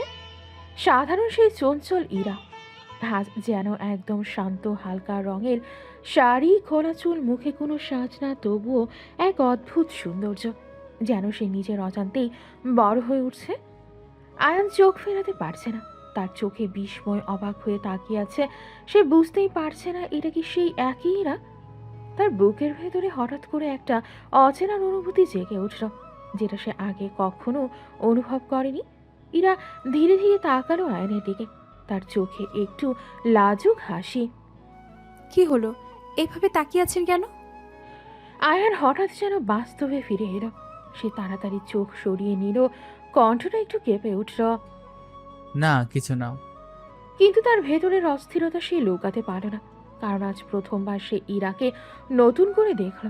ঘরের ভেতরে হালকা আলো, জানালা দিয়ে ঢুকে পড়া বাতাসে পর্দাটা দুলছে আস্তে আস্তে, আর সেই পরিবেশের মাঝখানে দাঁড়িয়ে আছে ইরা, শাড়ি পরে একদম অন্যরকম এক রূপে। আয়ন এখনো একটু অপ্রস্তুত, চোখ সরিয়ে নিতে চাইছে কিন্তু পারছে না ঠিকভাবে। ইরা হালকা ঘুরে দাঁড়িয়ে মুচকি হেসে বলল, আমাকে কেমন লাগছে স্যার? তার কণ্ঠে লাজুকতা আছে, আবার একটু দুষ্টুমিও। আয়ান গলা খাকারি দিয়ে নিজেকে সামনে নিয়ে বলল, শাড়ি কেন পরেছো? বসে আসতে ইচ্ছে করছে তাই। এই কথাটা শুনে আয়ন একদম থেমে গেল, তার ভ্রু কুঁচকে গেল, কণ্ঠটা একটু কঠিন হলো। তোমার কি বিয়ের বয়স হয়েছে? না, হয় নাই, কিন্তু স্বপ্ন দেখতে দোষ কি? তার চোখে তখন এক ধরনের সরলতা, যেন সে সত্যিই বুঝতে পারছে না তার এই কথাগুলো কারো মনে কতটা নাড়া দিতে পারে। আয়ন একটু চুপ করে রইল, তারপর শান্ত গলায় বলল, আগে পড়াশোনায় মন দাও, বয়স হলে ঠিক বিয়ে হবে। তার কণ্ঠে উপদেশ আছে, দায়িত্ব আছে, কিন্তু ভেতরে কোথাও একটা অদ্ভুত অস্বস্তিও লুকিয়ে আছে। ইরা হালকা বিরক্ত হয়ে বলল, কবে বয়স হবে? আমি জানি না। তার উত্তরটাও ছোট, কিন্তু ভেতরে যেন অনেক কিছু লুকানো। ইরা হঠাৎ করে অন্যদিকে তাকিয়ে আবার বলল, আপনি কবে বিয়ে করবেন? এই প্রশ্নটা শুনে আয়ান যেন একটু চমকে উঠল, তার মুখের অভিব্যক্তি বদলে গেল। সে কয়েক সেকেন্ড চুপ করে থাকলো, তারপর ধীরে ধীরে বলল, আমাদের মধ্যে গরিব মানুষ শুধু খেয়ে পরে বেঁচে থাকার স্বপ্ন দেখে, আর কিছু না। এই কথাটা বলার সময় তার চোখ নিচু হয়ে গেল, কণ্ঠে একটা ভারী কষ্ট, যেন সে নিজের স্বপ্নগুলিকে অনেক আগেই কবর দিয়ে ফেলেছে। ইরা চুপ করে তাকিয়ে রইল, তার মুখের হাসিটা ধীরে ধীরে মিলিয়ে গেল। সে বুঝতে পারল না পুরোটা, কিন্তু এতটুকু বুঝলো এই মানুষটার জীবনে স্বপ্ন শব্দটার মানে তার নিজের স্বপ্নের মতো সহজ না। ঘরের ভেতরে সেই নীরবতা ভাঙল হঠাৎ করে। ইরা ধীরে ধীরে এগিয়ে এসে আয়নের সামনে দাঁড়ালো, তার চোখ এক ধরনের কৌতূহল আর ঠোঁটে হালকা দুষ্টুমি মেশানো হাসি। স্যার, আমাকে ঘুরতে নিয়ে যাবেন? প্রশ্নটা এতটাই হঠাৎ, এতটাই অপ্রত্যাশিত, আয়না একদম অবাক হয়ে গেল। সে চোখ বড় করে বলল, মাথা খারাপ হয়েছে নাকি এখন রাতে? তার কণ্ঠে স্পষ্ট অস্বীকৃতি, আর একটু চিন্তার ছাপও আছে, কিন্তু ইরা একটুও দমল না। সে একদম শান্তভাবে বলল, তাতে কি, আমি আপনাকে বিশ্বাস করি। এই কথাটা শুনে আয়ান কিছুক্ষণের জন্য চুপ হয়ে গেল, কারণ এই বিশ্বাস শব্দটা তার জীবনে খুব কম মানুষই দিয়েছে। তবুও সে নিজেকে সামনে নিয়ে বলল, সবকিছুর একটা সময় আছে, রাতে ঘুরতে যাওয়া ঠিক না। তার কণ্ঠে এবার দায়িত্বের সুর, কিন্তু ইরা একটু এগিয়ে এসে প্রায় অনুরোধের সুরে বলল, প্লিজ স্যার। তার চোখে এক ধরনের শিশু সুলভ জেদ, যেন সে ঠিক করেই ফেলেছে, আজ না হলে কিছুতেই মানবে না। আয়ান বিরক্ত হয়ে বলল, তোমার মা রাজি হবে না। মাকে আমি রাজি করাবো। এই বলে সে হঠাৎ দৌড়ে বেরিয়ে গেল রুম থেকে। আয়ান অবাক হয়ে দাঁড়িয়ে রইল, সে ভাবতেই পারছে না এই মেয়েটা আসলে কি করতে যাচ্ছে। কিছুক্ষণ পর বাইরে থেকে ইরার কণ্ঠ শোনা গেল, মা প্লিজ, আমি একটু বাইরে যাব। এখন রাত হয়ে গেছে, কোথায় যাবি? স্যারের সাথে একটু ঘুরে আসবো। না না, এখন কোথাও যাওয়া লাগবে না। প্লিজ মা, আমি তো একা যাচ্ছি না, স্যার সাথে আছে। আয়ান তো ভালো ছেলে, কিন্তু রাত তো অনেক। প্লিজ মা, একটু সময়, আমি তাড়াতাড়ি ফিরে আসবো। মা দীর্ঘশ্বাস ফেললেন। তিনি জানেন মেয়েটা জেদি, আর তিনি এটাও বুঝতে পারছেন আয়ান সত্যিই ভালো ছেলে। শেষমেশ তিনি নরম হয়ে গেলেন। আচ্ছা, কিন্তু বেশি দূরে না, আর তাড়াতাড়ি ফিরবি। এই কথা শোনার সাথে সাথে ইরা খুশিতে প্রায় লাফিয়ে উঠল। থ্যাংক ইউ মা। স্যার, আমি রাজি। আয়ান হতবাক হয়ে তাকিয়ে রইল। সে বুঝতেই পারছে না এই মেয়েটার জেদের কাছে সে কেন বারবার হাঁটছে। রাতের শহরটা আজ অন্যরকম লাগছে। রাস্তার লাইটগুলো একটার পর একটা জ্বলছে, হালকা বাতাসে গাছের পাতাগুলো নড়ছে। আর সেই আলো আধারির মাঝখানে আয়ান আর ইরা একসাথে হাঁটছে। ইরা যেন নিজের খুশিটা সামলাতে পারছে না। সে কখনো সামনে দৌড়াচ্ছে, কখনো এদিক সেদিক তাকাচ্ছে, আবার কখনো হঠাৎ করে দাঁড়িয়ে পড়ছে। তার মুখে এমন একটা হাসি যেটা দেখলে মনে হয় এই ছোট্ট মুহূর্তটাই তার জীবনের সবচেয়ে বড় আনন্দ। আয়ান একটু বিরক্ত হয়ে বলল, আর এমন করলে তো পড়ে যাবে, ধীরে হাঁটো। আমার খুব খুশি লাগছে, আমি প্রকাশই করতে পারছি না। তার কণ্ঠে এমন উচ্ছ্বাস যেন সে ছোট্ট একটা বাচ্চা। ঠিক তখনই হঠাৎ করে সামনে দিয়ে একটা বাইক দ্রুত গতিতে চলে আসলো। ইরা খেয়ালই করেনি, 1 সেকেন্ডের জন্য সবকিছু যেন থেমে গেল। আয়ান দ্রুত টান দিয়ে ইরাকে নিজের দিকে টেনে নিল। বাইকটা পাশ দিয়ে সশব্দে চলে গেল। আয়নের বুক ধুকপুক করছে। সে একটু রেগে গিয়ে বলল, আর একটু হলেই তো অ্যাক্সিডেন্ট হয়ে যেত, বোকা নাকি তুমি? তার কণ্ঠে রাগ আছে, কিন্তু সেই রাগের ভেতরে ভয়টা আরো বেশি স্পষ্ট। ইরা একদম চুপ করে তার দিকে তাকিয়ে রইল। তারপর ধীরে ধীরে হেসে বলল, আপনি থাকতে আমার কি হবে? হুম হুম। এই কথাটা শুনে আয়ন এক মুহূর্তের জন্য চুপ হয়ে গেল। তার চোখে একটা অদ্ভুত অনুভূতি ভেসে উঠল। সে কিছু না বলে ধীরে ধীরে ইরার হাতটা ধরে ফেলল, মজবুত করে, যেন এবার সে আর কোনো ঝুঁকি নিতে চায় না। দুজনেই ধীরে ধীরে হাঁটতে লাগলো। ইরা মাঝে মাঝে আয়নের হাতের দিকে তাকাচ্ছে। তার বুকের ভেতরে কেমন যেন অদ্ভুত একটা অনুভূতি হচ্ছে। সে বুঝতে পারছে না এটা কি শুধু ভালো লাগা নাকি এর ভেতরে আরও কিছু লুকিয়ে আছে। হাঁটতে হাঁটতে হঠাৎ ইরা থেমে গেল, চোখ বড় বড় করে সামনে তাকালো। স্যার, আমি ফুচকা খাবো। তার কণ্ঠে আবার সেই শিশুসুলভ উচ্ছ্বাস ফিরে এলো। আয়ান হালকা হাসল। সে ইরাকে নিয়ে রাস্তার পাশে একটা ফুচকার দোকানের সামনে গিয়ে দাঁড়ালো। দোকান থেকে টক মিষ্টি গন্ধ ভেসে আসছে। ইরা খুশিতে প্রায় লাফিয়ে উঠছে, আর আয়ান চুপচাপ দাঁড়িয়ে তাকিয়ে আছে তার দিকে। এই ছোট ছোট খুশিগুলোই যেন তার জীবনের সব কষ্টকে কিছুক্ষণের জন্য ভুলিয়ে দিচ্ছে। রাস্তার পাশে ছোট্ট সেই ফুচকার দোকান, টিনের ছাউনি, পাশে কয়েকটা প্লাস্টিকের স্টুল, আর বাতাসে টক মিষ্টি ঝালের মিশ্র একটা গন্ধ ভেসে বেড়াচ্ছে। ইরা দাঁড়িয়ে আর থাকতে পারছে না, চোখে মুখে তার খুশি লেগেই আছে। সে দোকানদারের দিকে তাকিয়ে একদম উৎসাহ নিয়ে বলল, মামা, ঝাল করে ফুচকা দিন, অনেক ঝাল। দোকানদার হেসে মাথা নেড়ে কাজে লেগে গেল। আয়ান পাশে দাঁড়িয়ে ভ্রু কুঁচকে বলল, জাল মানে? তুমি তো পেয়েছি, এত জাল কিভাবে খাবে? আমি অনেক ঝাল খেতে পারি। তার সেই আত্মবিশ্বাসী মুখ দেখে আয়ন হালকা হেসে ফেলল। দোকানদার ফুচকা বানাচ্ছে একের পর এক, আর প্রতিটাতে যেন একটু বেশি করে মরিচ দিচ্ছে। আয়ান দেখেই বুঝতে পারছে এটা সত্যি ভয়ঙ্কর ঝাল হতে যাচ্ছে। কিছুক্ষণ পর প্লেট ভর্তি ফুচকা এগিয়ে দিল দোকানদার। এরা খুশিতে প্রথমটা মুখে দিল। 1 সেকেন্ড 2 সেকেন্ড তার চোখ একটু কুঁচকে গেল, কিন্তু সে নিজেকে সামনে নিয়ে বলল, ওয়াও, দারুণ হয়েছে স্যার, একটা খান। এত জাল খেলে আমি তো মরেই যাব। তার মুখের অভিব্যক্তিটা এত মজার ছিল যে ইরা হেসে ফেলল জোরে। আরে খান না, কিচ্ছু হবে না। না না, আমি থাকি, তুমি খাও। ইরা আবার হেসে উঠল। সে একটার পর একটা ফুচকা খাচ্ছে, মাঝে মধ্যে ঝালের কারণে চোখে পানি চলে আসছে। তবুও সে থামছে না। তার সেই মুখভঙ্গি দেখে আয়নেরও হাসি পাচ্ছে। অনেকদিন পর এভাবে হেসে উঠল সে। কোনো কষ্টের কথা মনে নেই, কোনো অপমানের ভার নেই, শুধু আছে এই ছোট্ট মুহূর্তটা যেখানে একটা মেয়ে খুশিতে ফুচকা খাচ্ছে আর একটা ছেলে দাঁড়িয়ে দাঁড়িয়ে সেই খুশিটা দেখছে। হয়তো জীবনের সবচেয়ে বড় সুখগুলো এভাবেই ছোট ছোট মুহূর্তে লুকিয়ে থাকে। রাস্তার পাশে দাঁড়িয়ে ফুচকার দোকানের আলোয় এর হাসি মুখটা যেন আরো উজ্জ্বল লাগছে। আর আয়ান সে চুপচাপ দাঁড়িয়ে তাকিয়ে আছে ইরার দিকে। তার চোখে এক অদ্ভুত স্থিরতা। সে মনে মনে ভাবছে, এই পিচ্চিটার সামনে দেখলে কেন নিজের সব কষ্ট বলে যায়? কেন এত অপমান, এত অভাব সবকিছু যেন কয়েক মুহূর্তের জন্য মুছে যায়? কেন ওকে দেখতে ভালো লাগে? কেন ওর হাসি দেখলে মনে হয় সব ঠিক হয়ে যাবে। না, এই অনুভূতির কোনো মূল্য নেই। গরিব মানুষের আবার অনুভূতি।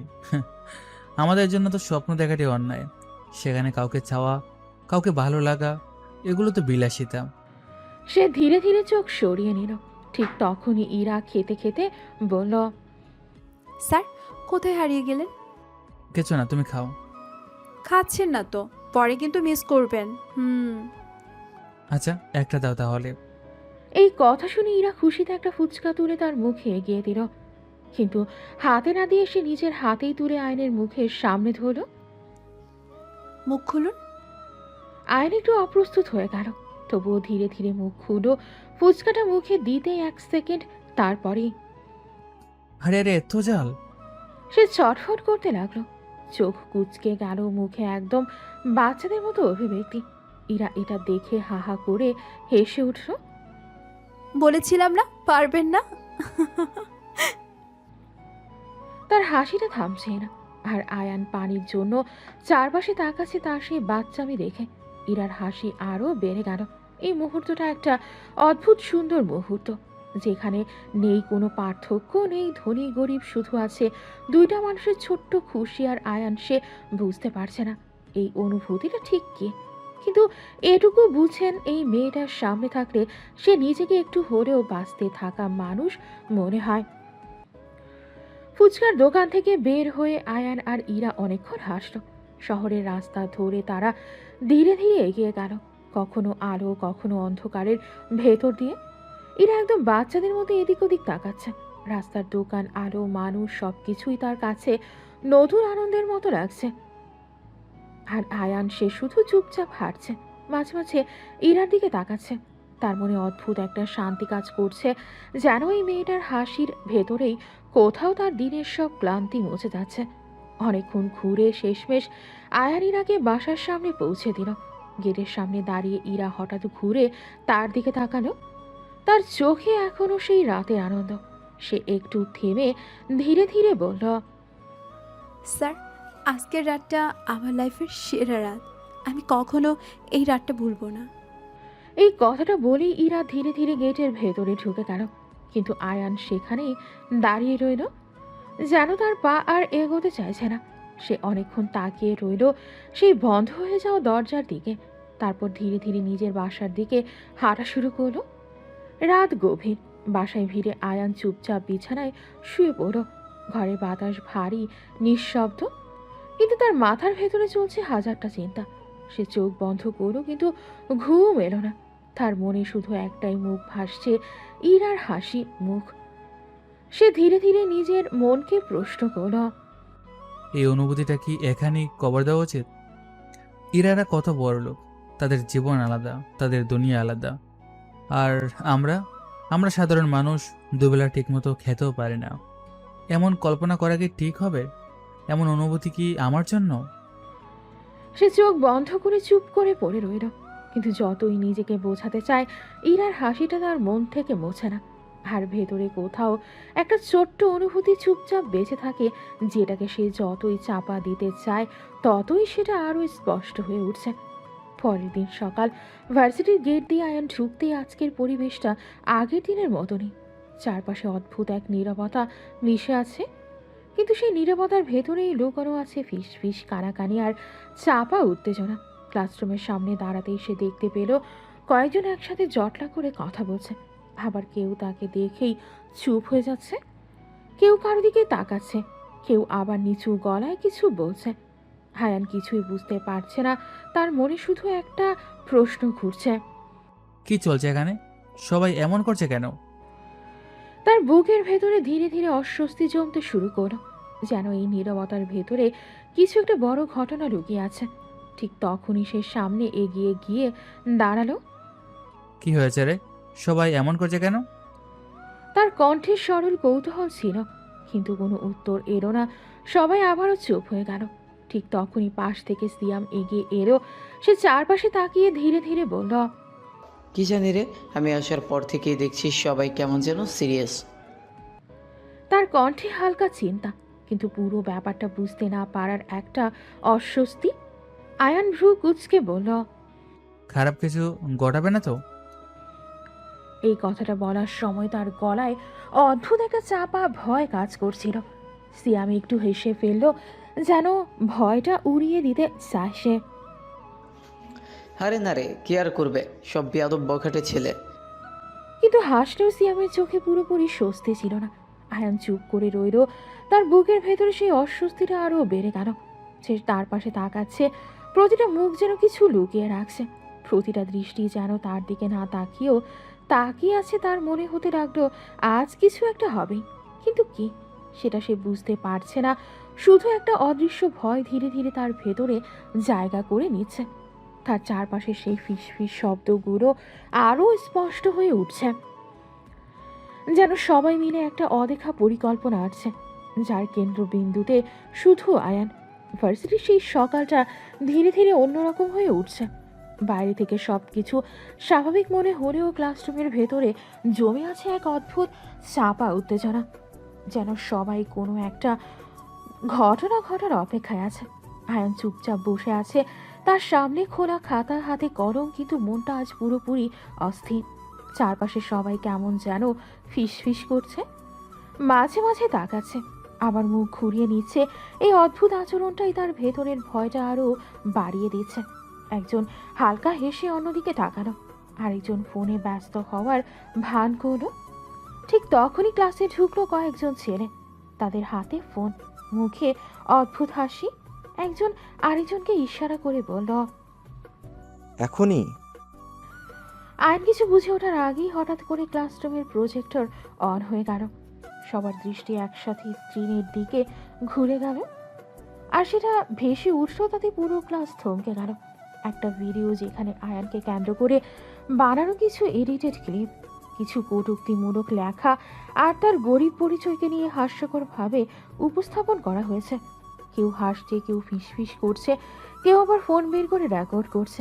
ক্লাসরুমের ভেতরে ধীরে ধীরে হাসির শব্দ ছড়িয়ে পড়ল। আয়ান প্রথমে বুঝতেই পারছিল না, তার মাথা যেন কাজ করা বন্ধ করে দিয়েছে। সে ধীরে ধীরে উঠে দাঁড়ালো। এটা কি? কে করেছে সব? তার কণ্ঠ কাঁপছে, চোখে অবিশ্বাস। কিন্তু কেউ উত্তর দিল না, বরং হাসির শব্দ আরো বেড়ে গেল। কেউ নিচু গলায় বলছে, দেখ, জোকারের ভিডিও। কেউ আবার আঙুল তুলে ইশারা করছে। আয়নের বুকটা থক করে উঠল। তার মনে হচ্ছে পুরো পৃথিবীটা যেন তার বিরুদ্ধে দাঁড়িয়ে গেছে। সে চারপাশে তাকালো, কেউ তার দিকে সহানুভূতি নিয়ে তাকাচ্ছে না। সবাই শুধু মজা দেখছে। লজ্জা, অপমান আর এক অদ্ভুত নিঃসঙ্গতা সবকিছু একসাথে তাকে চেপে ধরছে। সিয়াম উঠে দাঁড়িয়ে রেগে বলল, এটা কি করেছে? এটা খুবই নিচু কাজ। কিন্তু কেউ থামল না, বরং পরিস্থিতি আরও খারাপ হতে লাগলো। আয়ান দাঁড়িয়ে থাকতে থাকতে মনে হলো তার পা আর ধরে রাখা যাচ্ছে না। তার চোখ লাল হয়ে গেছে, বুক ভারী। সে বুঝে গেছে এটা আর শুধু মজা না, এটা একটা পরিকল্পিত অপমান, যার উদ্দেশ্য তাকে ভেঙে দেওয়া। সে ধীরে ধীরে ব্যাগটা কাঁধে নিল, একবারও পেছনে তাকালো না, ক্লাসরুম থেকে বেরিয়ে গেল। তার পেছনে হাসির শব্দ, ফিসফিস আর কিছু কটূক্তি। কিন্তু আয়ান আর কিছু শুনল না, কারণ তার ভেতরে তখন শুধু একটা জিনিস চলছিল। এখানে আমার আর থাকা সম্ভব না। ভার্সিটির সেই অপমানের দিনটা শেষ হয়ে গেছে, কিন্তু আয়নের জীবনে সেই দিনের ছায়া এখনো পুরোপুরি কাটে নাই। সে চুপচাপ বাড়িতে ফিরে এসেছে। ঘরের দরজাটা খুলতে ভেতরের পরিচিত গন্ধ, মায়ের পুরনো মায়া ভরা মুখ, সবকিছু যেন আজ আরো বেশি ভারী লাগছে। মা চুলায় রান্না করছেন, হালকা ধোয়া উঠছে। মাকে দেখে আয়ান কিছুক্ষণ চুপ করে দাঁড়িয়ে রইল। তার বুকের ভেতরে জমে থাকা অপমান, কষ্ট আর রাগ একসাথে ধাক্কা দিচ্ছে। মা পেছন ফিরে তাকিয়ে বললেন, আয়ান, এত তাড়াতাড়ি ফিরে এলি যে? আজ ভার্সিটি শেষ হয়ে গেল? মায়ের কণ্ঠে কোনো সন্দেহ নেই, শুধু মমতা। এই মমতাটাই যেন আয়নের ভেতরের ভাঙনটা আরো বাড়িয়ে দিল। সে ধীরে ধীরে মায়ের সামনে এসে দাঁড়ালো, কণ্ঠটা একটু ভারী। মা, চলো আমরা এই শহর ছেড়ে চলে যাই। মা হঠাৎ থেমে গেলেন, হাতের চামচটা নামিয়ে তার দিকে তাকালেন। কেন রে, কি হয়েছে? হঠাৎ এমন কথা বলছিস কেন? আয়ন এক মুহূর্ত চুপ করে থাকলো। তার চোখে জমে থাকা কষ্টটা যেন আরো আটকে রাখা যাচ্ছে না। সে ধীরে ধীরে বলল, মা, এই শহরে টাকা ছাড়া মানুষ মানুষকে চেনে না। এখানে মানুষ আগে দেখে পকেটে কত টাকা আছে, তারপর দেখে তুমি কে। সবাই টাকাকেই মূল্য দেয়, মানুষকে নাও। আমি আর এখানে থাকতে চাই না মা। যেদিন আমার অনেক টাকা হবে সেদিন আবার এই শহরে ফিরে আসব, আর সবাইকে দেখিয়ে দিব আমি কে। ঘরের ভেতর হঠাৎ করে নীরবতা নেমে এলো। মা কিছুক্ষণ চুপ করে তার দিকে তাকিয়ে রইলেন। তার চোখে ভয় নেই, আছে শুধু সন্তানের জন্য গভীর দুশ্চিন্তা। মা ধীরে ধীরে এগিয়ে এসে আয়নের কাঁধে হাত রাখলেন। টাকা দিয়ে কি সব কিছু বদলানো যায় রে বাবা? তার কণ্ঠ নরম, কাঁপা কাঁপা, কিন্তু আয়ন সেই মুহূর্তে আর কোনো কথা শুনতে প্রস্তুত ছিল না।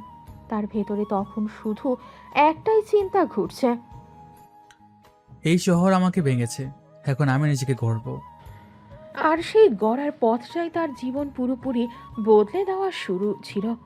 রাত নেমে এসেছে, শহরের বুকে চারপাশে হালকা বাতাস, রাস্তার লাইটের নিচে ছায়াগুলো লম্বা হয়ে গেছে। কিন্তু এই রাতটা যেন ইরার জন্য একটু অন্যরকম ভারী। আজ আয়ান আসার কথা ছিল প্রতিদিনের মতো ঠিক সময়ে, কিন্তু সময় যাচ্ছে, মিনিট যাচ্ছে, ঘড়ির কাঁটা এগিয়ে চলছে। ইরা ঘরের ভেতর বারবার হাঁটাহাঁটি করছে, একবার জানালার পাশে গিয়ে দাঁড়াচ্ছে, আবার ঘড়ির দিকে তাকাচ্ছে। তার বুকের ভেতরে অদ্ভুত অস্থিরতা, মনে হচ্ছে আজ কিছু একটা ঠিক নেই। সে নিজেকে শান্ত করার চেষ্টা করছে, কিন্তু পারছে না। শেষমেশ হাত কাঁপতে কাঁপতে ফোনটা তুলে নিল। রিং হচ্ছে একবার, দুইবার, তিনবার, তারপর কল ধরো আয়ান। আপনি এখনও আসছেন না কেন স্যার? তার কণ্ঠে স্পষ্ট অস্থিরতা। অন্য পাশে কিছু সেকেন্ড নীরবতা, তারপর আয়নের গলা শোনা গেল, আমি আর আসবো না, আমি এই শহর ছেড়ে চলে যাচ্ছি। কী সব উল্টাপাল্টা বলছেন আয়ান? তার কণ্ঠ কেঁপে উঠছে, বিশ্বাস করতে পারছে না যে সে যা শুনছে। আয়ান শান্ত কিন্তু দৃঢ় গলায় বলল, ঠিক বলছি, তুমি অন্য টিচার খুঁজে নিও। এই কথাটা যেন ইরার বুকের ভেতর কিছু ভেঙে দিল। ফোনটা ধরে রেখে সে চুপ হয়ে গেল। তার চোখে পানি জমে আসছে, কণ্ঠ আটকে যাচ্ছে।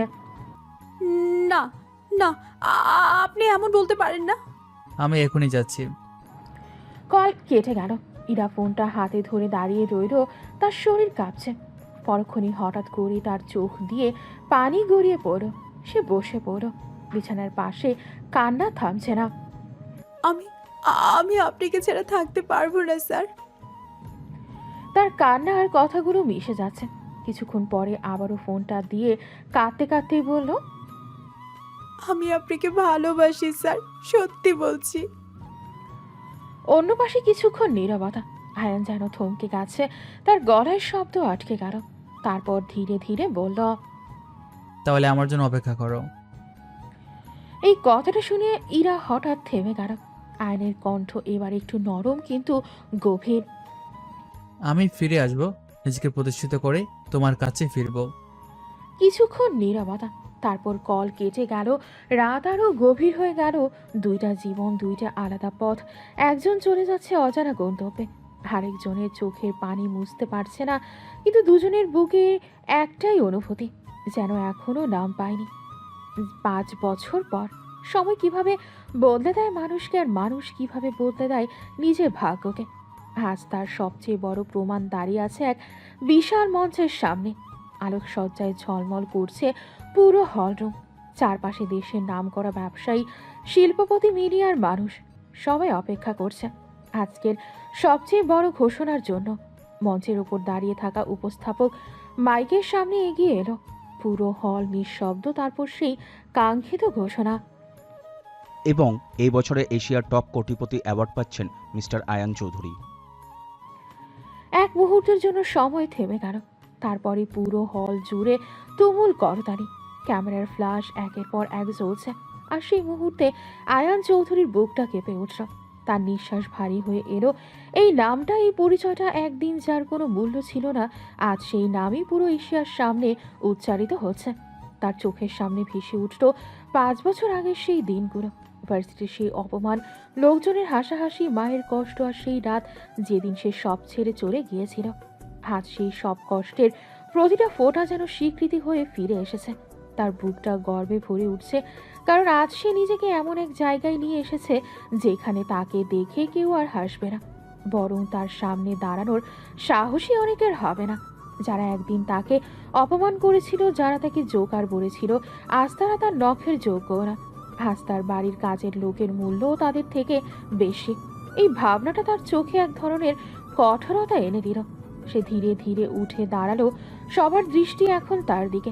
একটা আত্মবিশ্বাসী হাঁটা, একটা দৃঢ় পদক্ষেপ। সে মঞ্চের দিকে এগিয়ে যাচ্ছে। প্রতিটা পদক্ষেপ যেন বলে দিচ্ছে, আমি ফিরে এসেছি। মঞ্চে উঠে সে অ্যাওয়ার্ডটা হাতে নিল।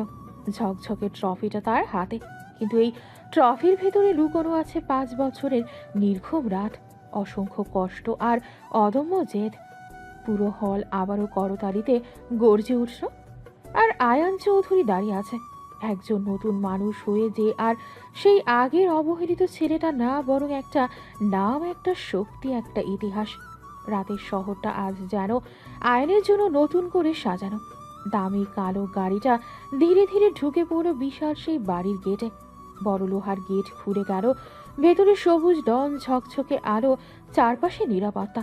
এই বাড়িটা শুধু একটা বাড়ি না, এটা আয়ানের 5 বছরের সংগ্রামের প্রতিটা ফোঁটার ফল। গাড়ি থামতেই ড্রাইভার দরজা খুলে দিল। আয়ান ধীরে ধীরে নেমে এলো। তার হাতে এখনো সেই অ্যাওয়ার্ডটা ঝলমল করছে, ঠিক তার নতুন পরিচয়ের মতো। ভেতরে ঢুকতেই মা দৌড়ে এসে তাকে জড়িয়ে ধরলেন। মায়ের চোখ ভেজা, মুখে গর্ব। তুই পেরেছিস বাবা, তুই সত্যিই পেরেছিস।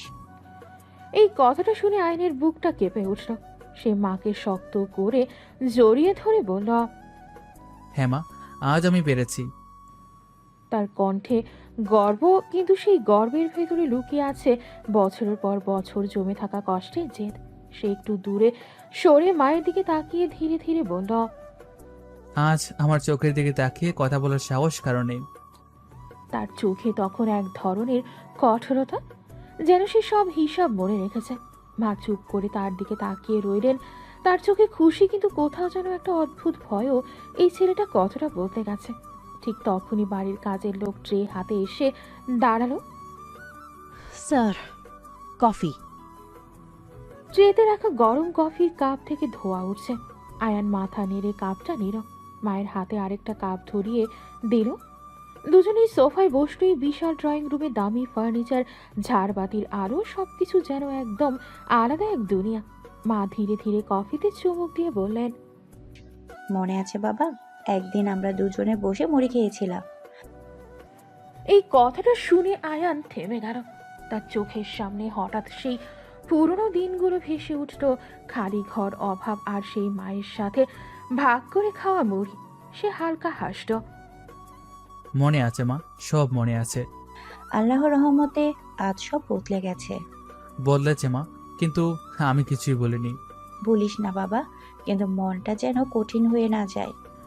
মায়ের কথাটা শুনে আয়ন একটু থেমে গেল। সে কিছু বলল না, শুধু জানালার বাইরে তাকিয়ে রইল। তার চোখে এখনো সেই আগুন, সেই প্রতিজ্ঞা। কারণ তার গল্প এখনো শেষ হয়নি, এখনো বাকি আছে ফিরে গিয়ে সব হিসাব চুকানোর। ঢাকার ব্যস্ত শহর, উঁচু উঁচু বিল্ডিং, গাড়ির শব্দ, মানুষের দৌড়ঝাঁপ। এই শহরই একদিন তাকে অপমান করে তাড়িয়ে দিয়েছিল, আর আজ এই একই শহরে সে ফিরেছে। কিন্তু আগে সেই আয়ান হয় না, আজ সে আয়ান চৌধুরী, এশিয়ার টপ কোটিপতি। তার নতুন কোম্পানির বিশাল অফিস বিল্ডিংয়ের সামনে গাড়ি থামল। গ্লাসের তৈরি উঁচু ভবন, সামনে কোম্পানির নাম বড় বড় অক্ষরে লেখা। এতদিন সে চট্টগ্রামে ছিল, নিজের সাম্রাজ্য গড়ছিল, আর আজ সে ঢাকায় এসেছে একেবারে জন্য। গাড়ি থেকে নামতেই নিরাপত্তা রক্ষীরা সোজা হয়ে দাঁড়িয়ে গেল। অফিসের ভেতরে ঢুকতেই চারপাশের কর্মচারীরা একে একে দাঁড়িয়ে পড়ল। সবাই একসাথে বলল, স্যার সালাম। একটা সম্মান, একটা ভয়, একটা শক্ত অবস্থান, যেটা একদিন তার কল্পনার বাইরেও ছিল। আয়ান ধীরে ধীরে হাঁটছে, তার প্রতিটা পদক্ষেপে আত্মবিশ্বাস, তার চোখে ঠান্ডা দৃঢ়তা। কিন্তু হঠাৎ সে থেমে গেল। তার চোখ স্থির হয়ে গেল সামনে, কারণ তার সামনে দাঁড়িয়ে আছে সেই ছেলেটা, যে একদিন ভার্সিটিতে তাকে সবচেয়ে বেশি অপমান করত, যে তাকে জোকার বলতো, যে তার দারিদ্র্য নিয়ে হাসতো। আজ সেই ছেলেটাই এই অফিসের পিয়ন। ছেলেটা ট্রে হাতে দাঁড়িয়েছিল, কিন্তু আয়ানকে দেখেই তার হাত কেঁপে উঠল, চোখ বড় হয়ে গেল। সে যেন বিশ্বাসই করতে পারছে না, যাকে সে একদিন অপমান করেছিল আজ সে তার সামনে তার বস হয়ে দাঁড়িয়ে আছে। আয়ান ধীরে ধীরে তার দিকে এগিয়ে গেল। চারপাশে সবাই নিস্তব্ধ, মুহূর্তটা যেন থেমে গেছে। আয়ান ঠান্ডা গলায় বলল, দেখেছো আজ অহংকার কোথায় দাঁড় করিয়েছে? তার কণ্ঠে কোনো চিৎকার নেই, কিন্তু প্রতিটা শব্দে কাঁপন ধরানোর মতো শক্তি। ছেলেটা মাথা নিচু করে দাঁড়িয়ে আছে, তার গলা শুকিয়ে গেছে। আয়ান আরো এক পা এগিয়ে বলল, আমি দেখিয়ে দিয়েছি আমি কি করতে পারি। এই কথাগুলো যেন শুধু ওই ছেলেটার জন্য না, বরং সেই অতীতের সব অপমানের জন্য এক নিঃশব্দ জবাব। পুরো অফিস নিঃশব্দ, কেউ কোনো কথা বলছে না। সবাই বুঝতে পারছে এই মুহূর্তটা শুধু একজন বস আর একজন কর্মচারী না, এটা একজন অপমানিত মানুষের তার নিজের সম্মান ফিরে পাওয়ার মুহূর্ত। আর আয়ান সে আর কিছু না বলে সামনে হাঁটা শুরু করলো, কারণ তার কাছে এখন প্রতিশোধ না, প্রমাণটাই সবচেয়ে বড়। পুরো শহর যেন আজ একটাই নাম নিয়ে মুখর, Ayan Chowdhury. TV, news, social media, পত্রিকা, সব জায়গায় একই খবর। এশিয়ার টপ কোটিপতি, বাংলাদেশের গর্ব। মানুষ তার সাফল্যের গল্প শুনছে, তার ছবি দেখছে, কেউ অনুপ্রাণিত হচ্ছে, কেউ অবাক, কেউ আবার ঈর্ষান্বিত। কিন্তু এই হাজার মানুষের ভিড়ের মাঝেও একটা ছোট্ট ঘরে বসে একটা মেয়ে নিঃশব্দে তাকিয়ে আছে টিভির স্ক্রিনের দিকে। ইরাশি সোফায় বসেছিল, হাতে রিমোট। হঠাৎ করে নিউজে ভেসে উঠল আয়নের ছবি, সেই পরিচিত মুখ, কিন্তু এখন অনেক বদলে গেছে। চোখে আত্মবিশ্বাস, চেহারায় দৃঢ়তা। ইরার বুকটা হঠাৎ কেঁপে উঠল, তার হাত থেকে রিমোটটা প্রায় পড়ে যাওয়ার উপক্রম। সে নিঃশ্বাস নিতে ভুলে গেল এক মুহূর্তের জন্য। কত বছর পর, বছর হয়ে গেল সে এই মুখটা দেখেনি। কতবার ফোন দিয়েছে, কতবার উপেক্ষা করেছে, কিন্তু কখনোই তাকে পায়নি। তার চোখে ধীরে ধীরে পানি জমতে শুরু করলো। সে টিভির দিকে তাকিয়ে নিঃশব্দে মনে মনে বলল, আপনি কি আমাকে ভুলে গেছেন স্যার? আপনি না বলেছিলেন অপেক্ষা করতে? আমি তো আজও অপেক্ষা করি আপনার জন্য। ঘরের ভেতর নিঃশব্দ কান্না, কিন্তু টিভির শব্দ চলছে। ঠিক তখনই পাশ থেকে ইরার মা এসে দাঁড়ালেন। তিনি টিভির দিকে তাকিয়ে অবাক হয়ে বললেন, আরে এত তো আয়ান ছেলেটা এত বড়লোক হয়ে গেছে। আসলে ছেলেটা খুব ভালো ছিল, তাই তো সাফল্যটা ছিনিয়ে নিতে পেরেছে। এই কথাগুলো শুনে ইরা চুপ করে রইল। তার চোখে পানি, কিন্তু ঠোঁটে একটুখানি হাসি, কারণ সে জানে এই মানুষটা শুধু সফল না, সে তার জীবনের একটা অংশ, একটা অপেক্ষা, একটা অসমাপ্ত প্রতিশ্রুতি। আর সেই প্রতিশ্রুতির জন্যই সে আজও অপেক্ষা করছে। রাত গভীর, বাইরের শহরটা এখন অনেকটাই শান্ত, কিন্তু আয়নের ভেতরের দুনিয়াটা যেন আজও অস্থির। অফিস থেকে ক্লান্ত শরীরে বাড়িতে ফিরতেই দরজার কাছে মা অপেক্ষা করছিলেন। মুখে সেই চেনা মায়া, কিন্তু চোখে আজ একটু অন্যরকম ভাব। আয়ন ভেতরে ঢুকতেই মা ধীরে ধীরে বললেন, বাবা, অনেক তো সাফল্যের পেছনে দৌড়ালি, এবার জীবনটা একটু স্থির কর, বিয়ে করে সংসারী হ।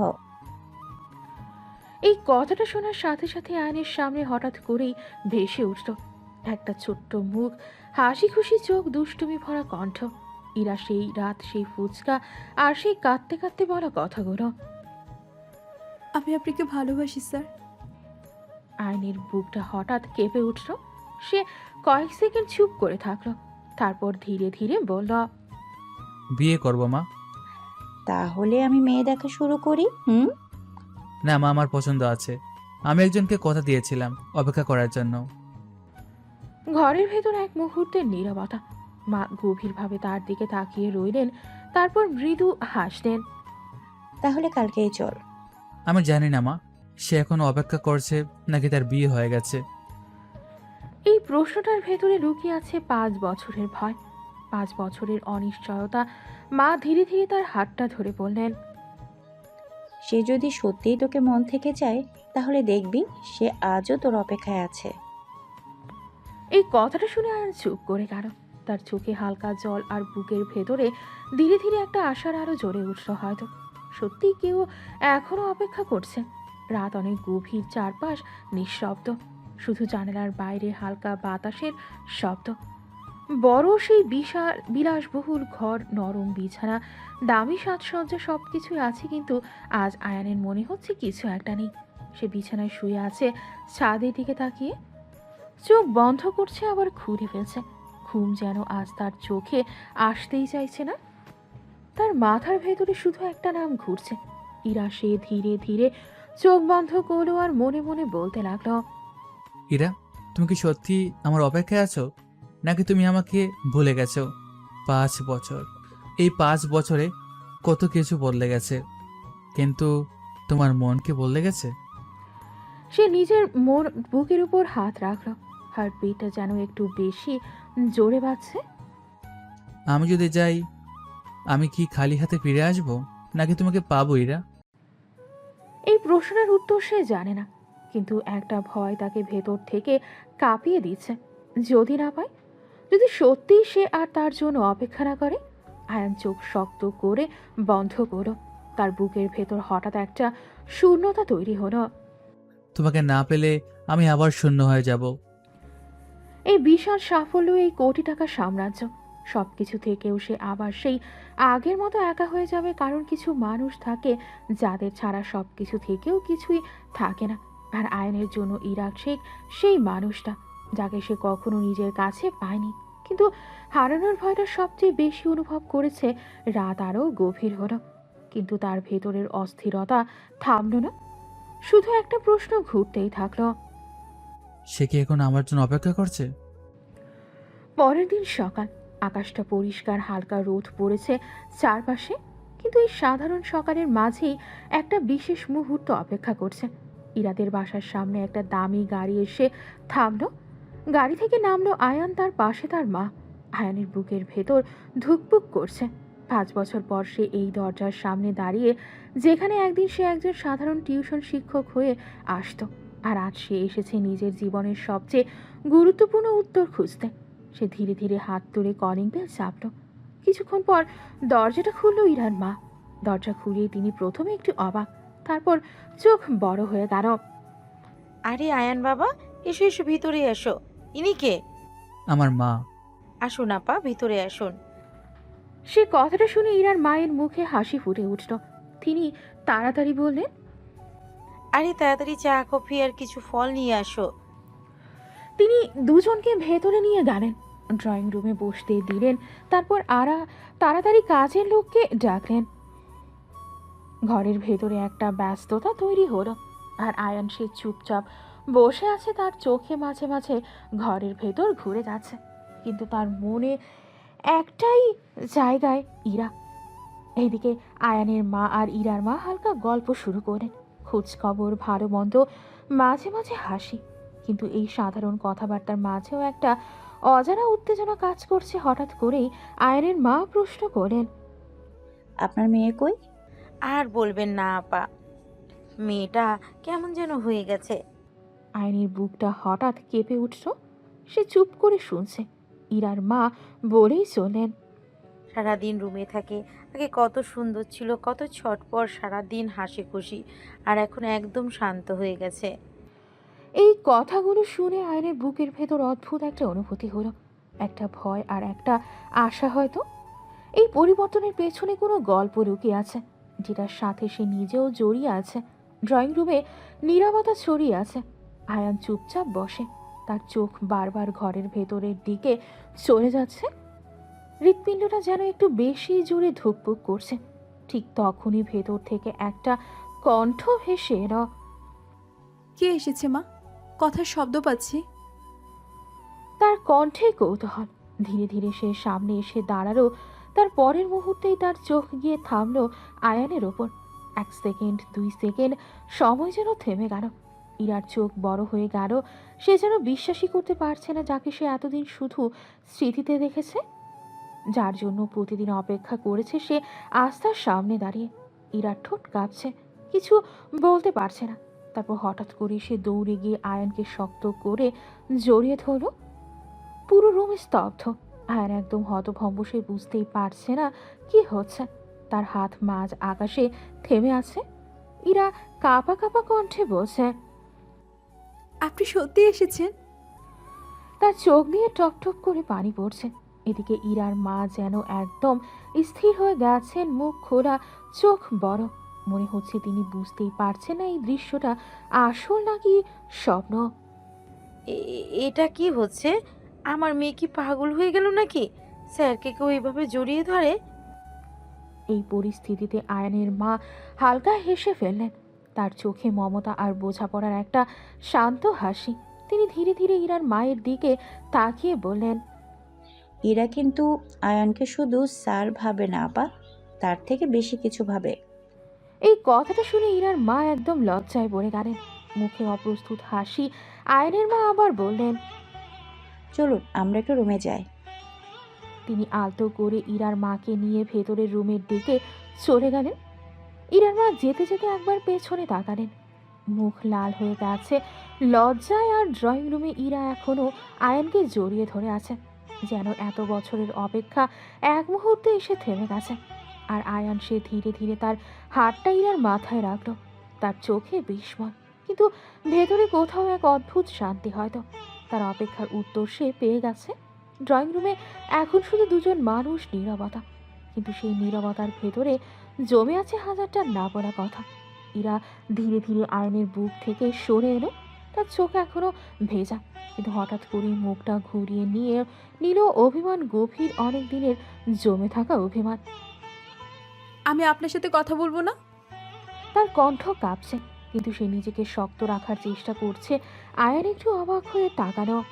কেন? আপনি এত বছরে একবারও আমার খবর নেননি। এই কথাটার ভেতরে জমে আছে 5 বছরের অপেক্ষা, 5 বছরের নিঃসঙ্গতা। আয়ান চুপ করে তার দিকে তাকিয়ে রইল। তার চোখেও একটা অপরাধবোধ ফুটে উঠল। সে ধীরে ধীরে বলল, আমি তো তোমাকে বলেছিলাম অপেক্ষা করতে। যদি না করতাম? তার কণ্ঠে কষ্ট, যেন সে জানতে চায় সে কি আদৌ গুরুত্বপূর্ণ ছিল। আয়ান কয়েক সেকেন্ড চুপ করে থাকলো, তারপর ধীরে কিন্তু খুব দৃঢ়ভাবে বলল, বিশ্বাস ছিল। একটা ছোট্ট উত্তর, কিন্তু ভেতরে ছিল গভীর অনুভূতি। এই কথাটা শুনে ইরা থেমে গেল। তার চোখ আবার ভিজে উঠল, কারণ এই বিশ্বাসটাই তাকে এতদিন ধরে বাঁচিয়ে রেখেছিল। এদিকে ভেতরের ঘরে বসে আছেন দুই মা, চুপচাপ কয়েক মুহূর্ত। তারপর আয়ানের মা ধীরে ধীরে বললেন, আপা, আমি আয়ানের জন্য ইরাকে চাই। বুঝতেই পারছেন ওরা দুজন দুজনকে পছন্দ করে। এই কথাটা শুনে ইরার মা কিছুক্ষণ চুপ করে রইলেন। তারপর হালকা একটা হাসি দিলেন। এত কিছুর পরে আর কি বলবো আপা, মেয়ের সুখটাই তো চাই। এই কথার সাথে সাথে দুইটা পরিবারের মাঝে অদৃশ্য একটা সম্পর্ক গড়ে উঠল। আর বাইরে দুইটার হৃদয় ধীরে ধীরে আবার একে অপরের কাছে ফিরে আসছে। ড্রয়িং রুমে এখনো হালকা আবেগময় পরিবেশ। ইরা আর আয়ান মুখোমুখি দাঁড়িয়ে। অভিমান, ভালোবাসা, না বলা হাজারটা কথা সব মিলেমিশে এক অদ্ভুত অনুভূতি তৈরি করেছে। ঠিক তখনই বাইরে থেকে দরজা খোলার শব্দ, আর সাথে একটা চেনা কণ্ঠ। চাচি এই যে বাজার করে নিয়ে এসেছে। তার কণ্ঠে আগের মতোই চঞ্চলতা। সিয়াম ভেতরে ঢুকতেই দুই হাতে ব্যাগ ভর্তি বাজার। মেহমান এসেছে বলে তাড়াতাড়ি নিয়ে এলাম। এই নাও, মাছ মাংস সব এনেছে। সে কথা বলতে বলতে ভেতরের দিকে এগিয়ে আসছিল। ঠিক তখনই আয়নের কানে সেই গলাটা পৌঁছালো। সে একদম থেমে গেল। তার চোখ বড় হয়ে গেল। মনে হলো এই গলাটা এত চেনা। সে ধীরে ধীরে ঘুরে তাকালো, আর সামনে তাকাতেই দুজনের চোখ একসাথে স্থির হয়ে গেল। 1 সেকেন্ড, তারপর সিয়াম একদম হতভম্ব। তার হাতের ব্যাগগুলো প্রায় পড়ে যাওয়ার মতো। আয়ান, সে চিৎকার করে উঠে দৌড়ে এসে তাকে জড়িয়ে ধরল। এতদিন কোথায় ছিলে রে বন্ধু? তার কণ্ঠে আবেগ, আনন্দ, অবিশ্বাস সব একসাথে। আয়ানও কয়েক সেকেন্ড কিছু বলতে পারল না, তারপর ধীরে ধীরে হাসল। অনেক কথা আছে রে, তুই এখানে কেন? আরে এটা তো আমার চাচার বাসা। চাচি ফোন দিয়ে বললো মেহমান এসেছে, তাই তো বাজার করে নিয়ে এলাম। ইরা তোর চাচাতো বোন? হ্যাঁ, চাচা তো বোন, কিন্তু আমি ওকে নিজের বোনের মতোই ভালোবাসি। এই কথাটা শুনে আয়নের মুখে একটা স্বস্তির হাসি ফুটে উঠল। তার বুকের ভেতরের অজানা একটা চাপা ভয় যেন দূর হয়ে গেল। সিয়াম আবার আয়ানকে জড়িয়ে ধরল। দোস্ত, তুই জানিস না আমি তোকে কত মিস করেছি। আমি ওরে। দুইজন বন্ধু যারা একসময় একে অপরের পাশে ছিল, সময় আর পরিস্থিতি তাদের আলাদা করে দিয়েছিল। আজ আবার তারা একে অপরকে ফিরে পেয়েছে। পুরো ঘরটা যেন আনন্দে ভরে উঠল। একদিকে ভালোবাসা, অন্যদিকে বন্ধুত্ব, সব মিলিয়ে একটা পূর্ণতার অনুভূতি। ঘরের ভেতর এখন আনন্দের হালকা উচ্ছ্বাস। সিয়াম আর আয়ান এখনো একে অপরের দিকে তাকিয়ে হাসছে। অনেকদিন পর পাওয়া বন্ধুর সেই উষ্ণতা হঠাৎ করে সিয়াম একটু থেমে ভ্রু কুঁচকে বলল, কিন্তু তুই এখানে কেন রে? তার কণ্ঠে কৌতূহল। ঠিক তখনই ভেতর থেকে ইরার মা এগিয়ে এলেন, মুখে হাসি, চোখে খুশি ঝেড়ে। আরে শিয়াম বাবা, তুই চিনিস নাকি আয়ানকে? চিনব না কেন চাচি? ও তো আমার বন্ধু, আমার সবচেয়ে কাছের বন্ধু। এই কথাটা শুনে ইরার মা আরো খুশি হয়ে গেলেন। তিনি একবার আয়নের দিকে তাকালেন, তারপর হেসে বললেন, তাহলে তো আরো ভালো হয়েছে, আয়ানের মা ইরার জন্য বিয়ের প্রস্তাব এনেছে। এই কথাটা শোনার সাথে সাথে সিয়াম একদম থমকে গেল। তারপর পরের মুহূর্তে তার মুখে বিশাল একটা হাসি ফুটে উঠল। কি বলছেন চাচি? এ তো দারুণ খবর। দোস্ত, তুই তো একদম কাজের কাজ করে ফেলেছিস। তার চোখে খুশি, কারণ সে জানে এই দুইটা মানুষ একে অপরের জন্যই তৈরি। তারপর সিয়াম একটু ভদ্র হয়ে আয়নের মায়ের সামনে দাঁড়ালো। আসসালামু আলাইকুম আন্টি। ওয়ালাইকুম আসসালাম বাবা। আমি সিয়াম, আয়ানের বন্ধু। বুঝতে পারছি, আয়ান তোমার কথা অনেক বলে। তার চোখে সন্তুষ্টি, কারণ তিনি দেখছেন তার ছেলের জীবনে এমন ভালো বন্ধুও আছে। ঘরের ভেতর আবারও হাসি, গল্প, সবকিছু যেন এক সুন্দর পরিণতির দিকে এগিয়ে যাচ্ছে। বিয়ের দিন ঠিক হয়ে গেছে। সবার ঘরে এখন শুধু একটাই আলোচনা, সামনের সপ্তাহে আয়ান আর ইরার বিয়ে। ঘরের ভেতর এক অদ্ভুত শান্ত আনন্দ, আর আয়ানের বুকের ভেতর এক অন্যরকম স্থিরতা।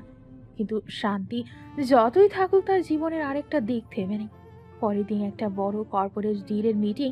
ঢাকার অন্যতম বড় কোম্পানি বহুবার রিকোয়েস্ট করেছে, কারণ এই ডিলটা হলে তাদের কোম্পানি টিকে যাবে। আর আয়ান সে প্রথমে রাজি হয়নি, বারবার এড়িয়ে গেছে, কিন্তু শেষ পর্যন্ত আজ তাকে আসতেই হলো। বিশাল গ্লাস বিল্ডিং, ভেতরে ঢুকতেই সবাই দাঁড়িয়ে গেল। Good morning sir.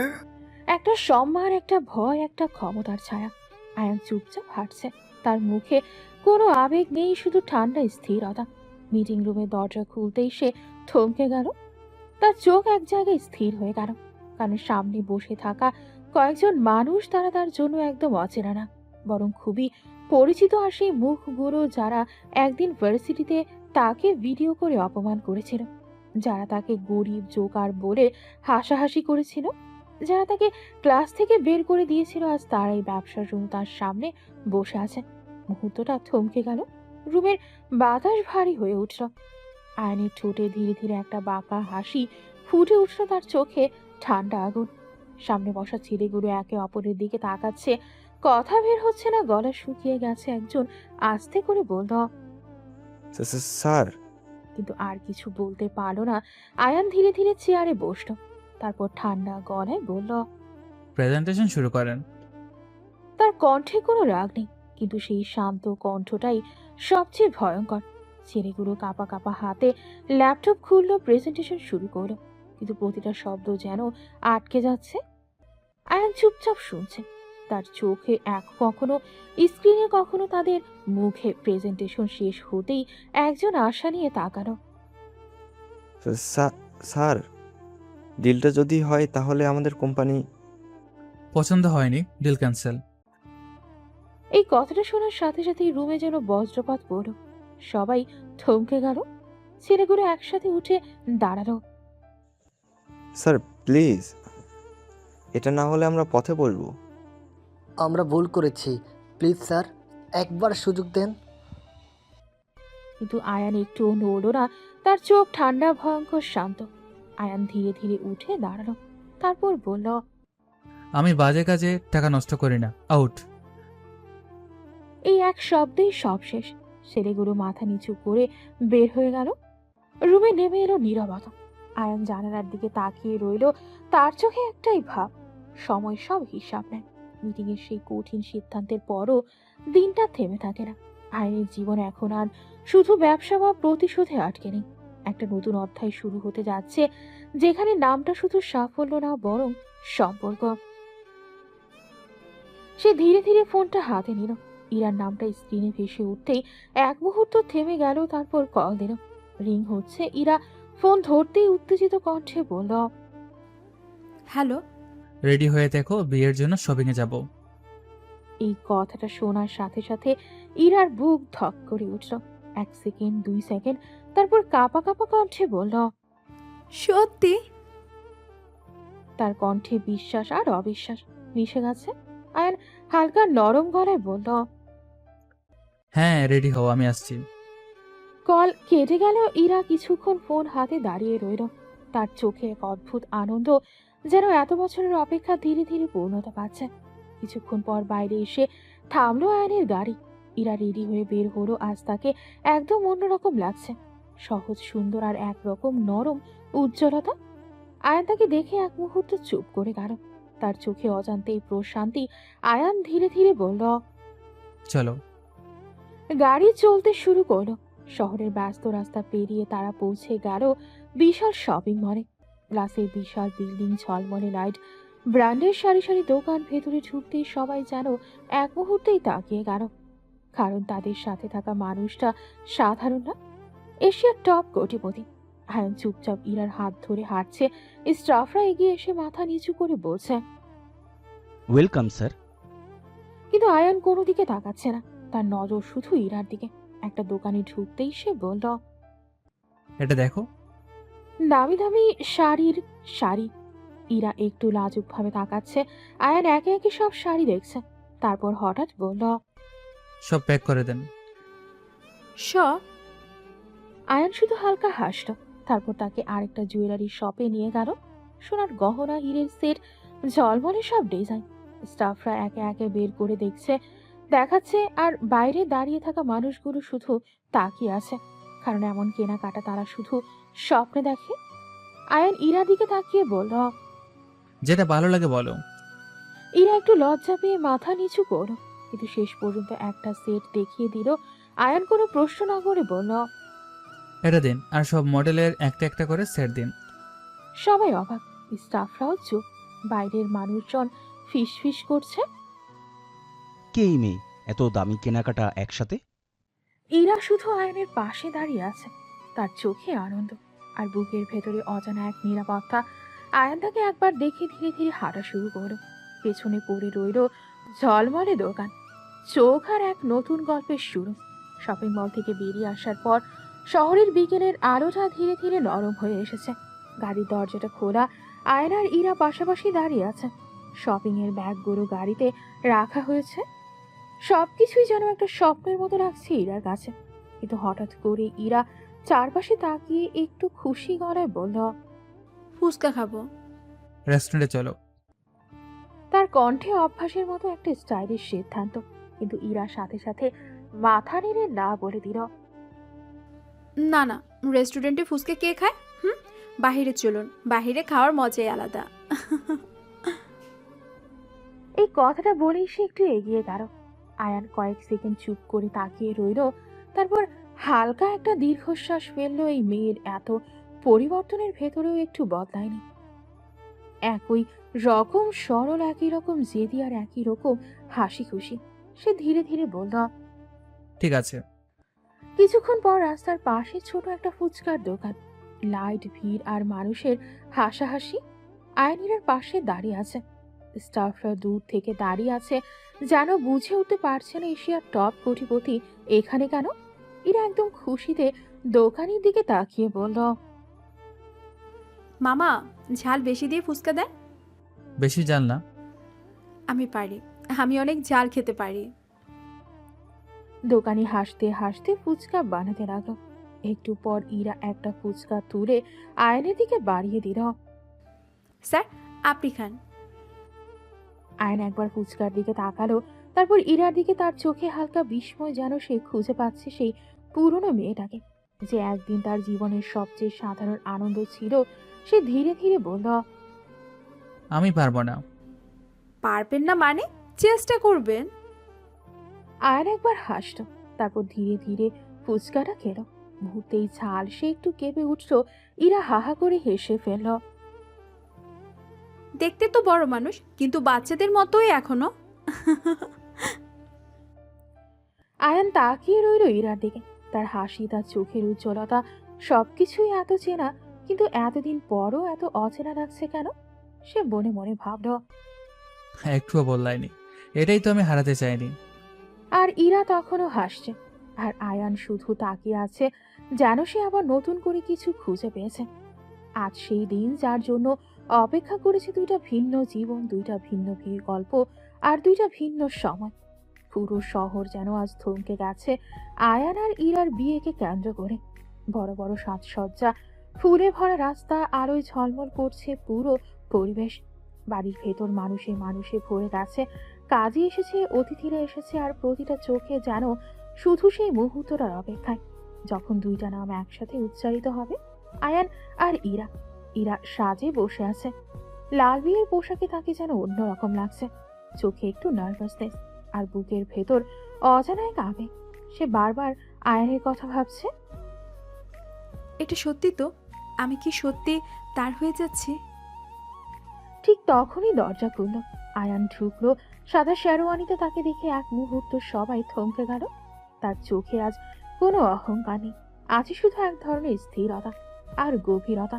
সে ধীরে ধীরে ইরার দিকে এগিয়ে এলো। ইরা নিচু চোখে তাকিয়ে আছে। কাজে বিয়ে পড়ানো শুরু করলো। কবুল বলুন। কবুল। তারপর আয়নের দিকে তাকালো। আয়ন এক মুহূর্ত থামলো, যেন পুরো পৃথিবী থেমে গেছে। তারপর গভীর কণ্ঠে বলল, কবুল। এই এক শব্দে দুইটা জীবন এক হয়ে গেল। সবাই দোয়া দিচ্ছে, কেউ হাসছে, কেউ কাঁদছে আনন্দে। ইরা ধীরে ধীরে আয়নের হাত ধরে দাঁড়ালো। সে আর আগে সেই ছোট্ট অপেক্ষামান মেয়ে না, সে এখন আয়নের জীবন। কিছুক্ষণ পর বিশাল গাড়ির বহর। বিয়ে শেষ, ইরা বসে আছে গাড়িতে, তার পাশে আয়ান। গাড়ি ধীরে ধীরে শহর ছাড়িয়ে এগিয়ে যাচ্ছে। উঁচু উঁচু বিল্ডিং, ব্যস্ত রাস্তা সব পেছনে ফেলে তারা এগিয়ে যাচ্ছে। ইরা জানালার বাইরে তাকিয়ে আছে, তার চোখে বিস্ময়। গাড়ি এসে থামলো বিশাল এক বিল্ডিং এর সামনে, লেখা Ayan group headquarters and amp residence. Ira ধীরে ধীরে নেমে এলো। তার সামনে বিশাল সাম্রাজ্য। গার্ডরা সোজা হয়ে দাঁড়িয়ে সালাম দিল। Welcome sir ma'am. ইরা অবাক হয়ে চারপাশে তাকাচ্ছে। এত বড় বড়, এত দামি, এত শক্তিশালী একটা জায়গা। আয়ান ধীরে ধীরে তার পাশে এসে দাঁড়ালো। তারপর খুব শান্ত গলায় বলল, এটা এখন তোমারও জায়গা। ইরা তার দিকে তাকালো, চোখে প্রশ্ন, বিস্ময় আর আবেগ। আয়ান হালকা হাসল, তারপর বলল, এখন থেকে এই সাম্রাজ্য শুধু আমার না, আমাদের। ইরা চুপ করে রইল, তার চোখে পানি, কিন্তু সেটা কষ্টের না, সুখের। কারণ সে অপেক্ষা সে করেছে আজ তার শেষ, আর নতুন জীবনের শুরু। রাত নেমে এসেছে বিশাল সেই বাড়ির ওপর। গাড়ি থেকে নেমে আয়ান ধীরে ধীরে ইরাকে কোলে তুলে নিল। ইরা এক মুহূর্ত চমকে উঠল। আরে আমি পারবো নিজে হাঁটতে। আজ থেকে আর কিছু একা করতে হবে না। তার কণ্ঠে ছিল এক অদ্ভুত অধিকারবোধ আর নিরাপত্তার অনুভূতি। বড় বড় করিডোর পেরিয়ে তারা ঢুকলো বিশাল রুমে। ইরা ভেতরে ঢুকেই থমকে গেল। চারপাশে রাজকীয় সাজ, নরম আলো, ফুলের সুবাস। এটা কোনো রুম না, যেন একটা স্বপ্ন। এটা এত সুন্দর। তার কণ্ঠে বিস্ময়। হায়ান তাকে আস্তে করে বিছানায় বসিয়ে দিল, তারপর নিচু গলায় বলল, রুম পরে দেখে নিও ম্যাডাম, এখন আমাকে দেখো। এই কথায় ইরা লজ্জায় চোখ নামিয়ে নিল। তার গাল লাল হয়ে উঠল। আপনি এমন কথা বললে আমি লজ্জা পাই। আয়ান ধীরে ধীরে তার কাছে এগিয়ে এলো। তার চোখে ছিল দীর্ঘ অপেক্ষার পর পাওয়া এক শান্ত ভালোবাসা। কারণ আজ থেকে তুমি শুধু ইরা না, তুমি আমার জীবন। রুমের বাতাস যেন আরো নরম হয়ে গেল। দুইটা মানুষ, দুইটা গল্প, আর একটাই ভালোবাসা, যেটা কষ্টের ভেতর দিয়ে বড় হয়েছে আর আজ পরিণতি পেয়েছে। ইরা ধীরে ধীরে চোখ বন্ধ করো, আর আয়নের হাতটা শক্ত করে ধরে ফেললো। বাইরের শহর থেমে নেই, কিন্তু এই ঘরের ভেতরে সময়ের হিসাব আর চলছে না, শুধু ভালোবাসা, শুধু তারা দুজন। সমাপ্ত।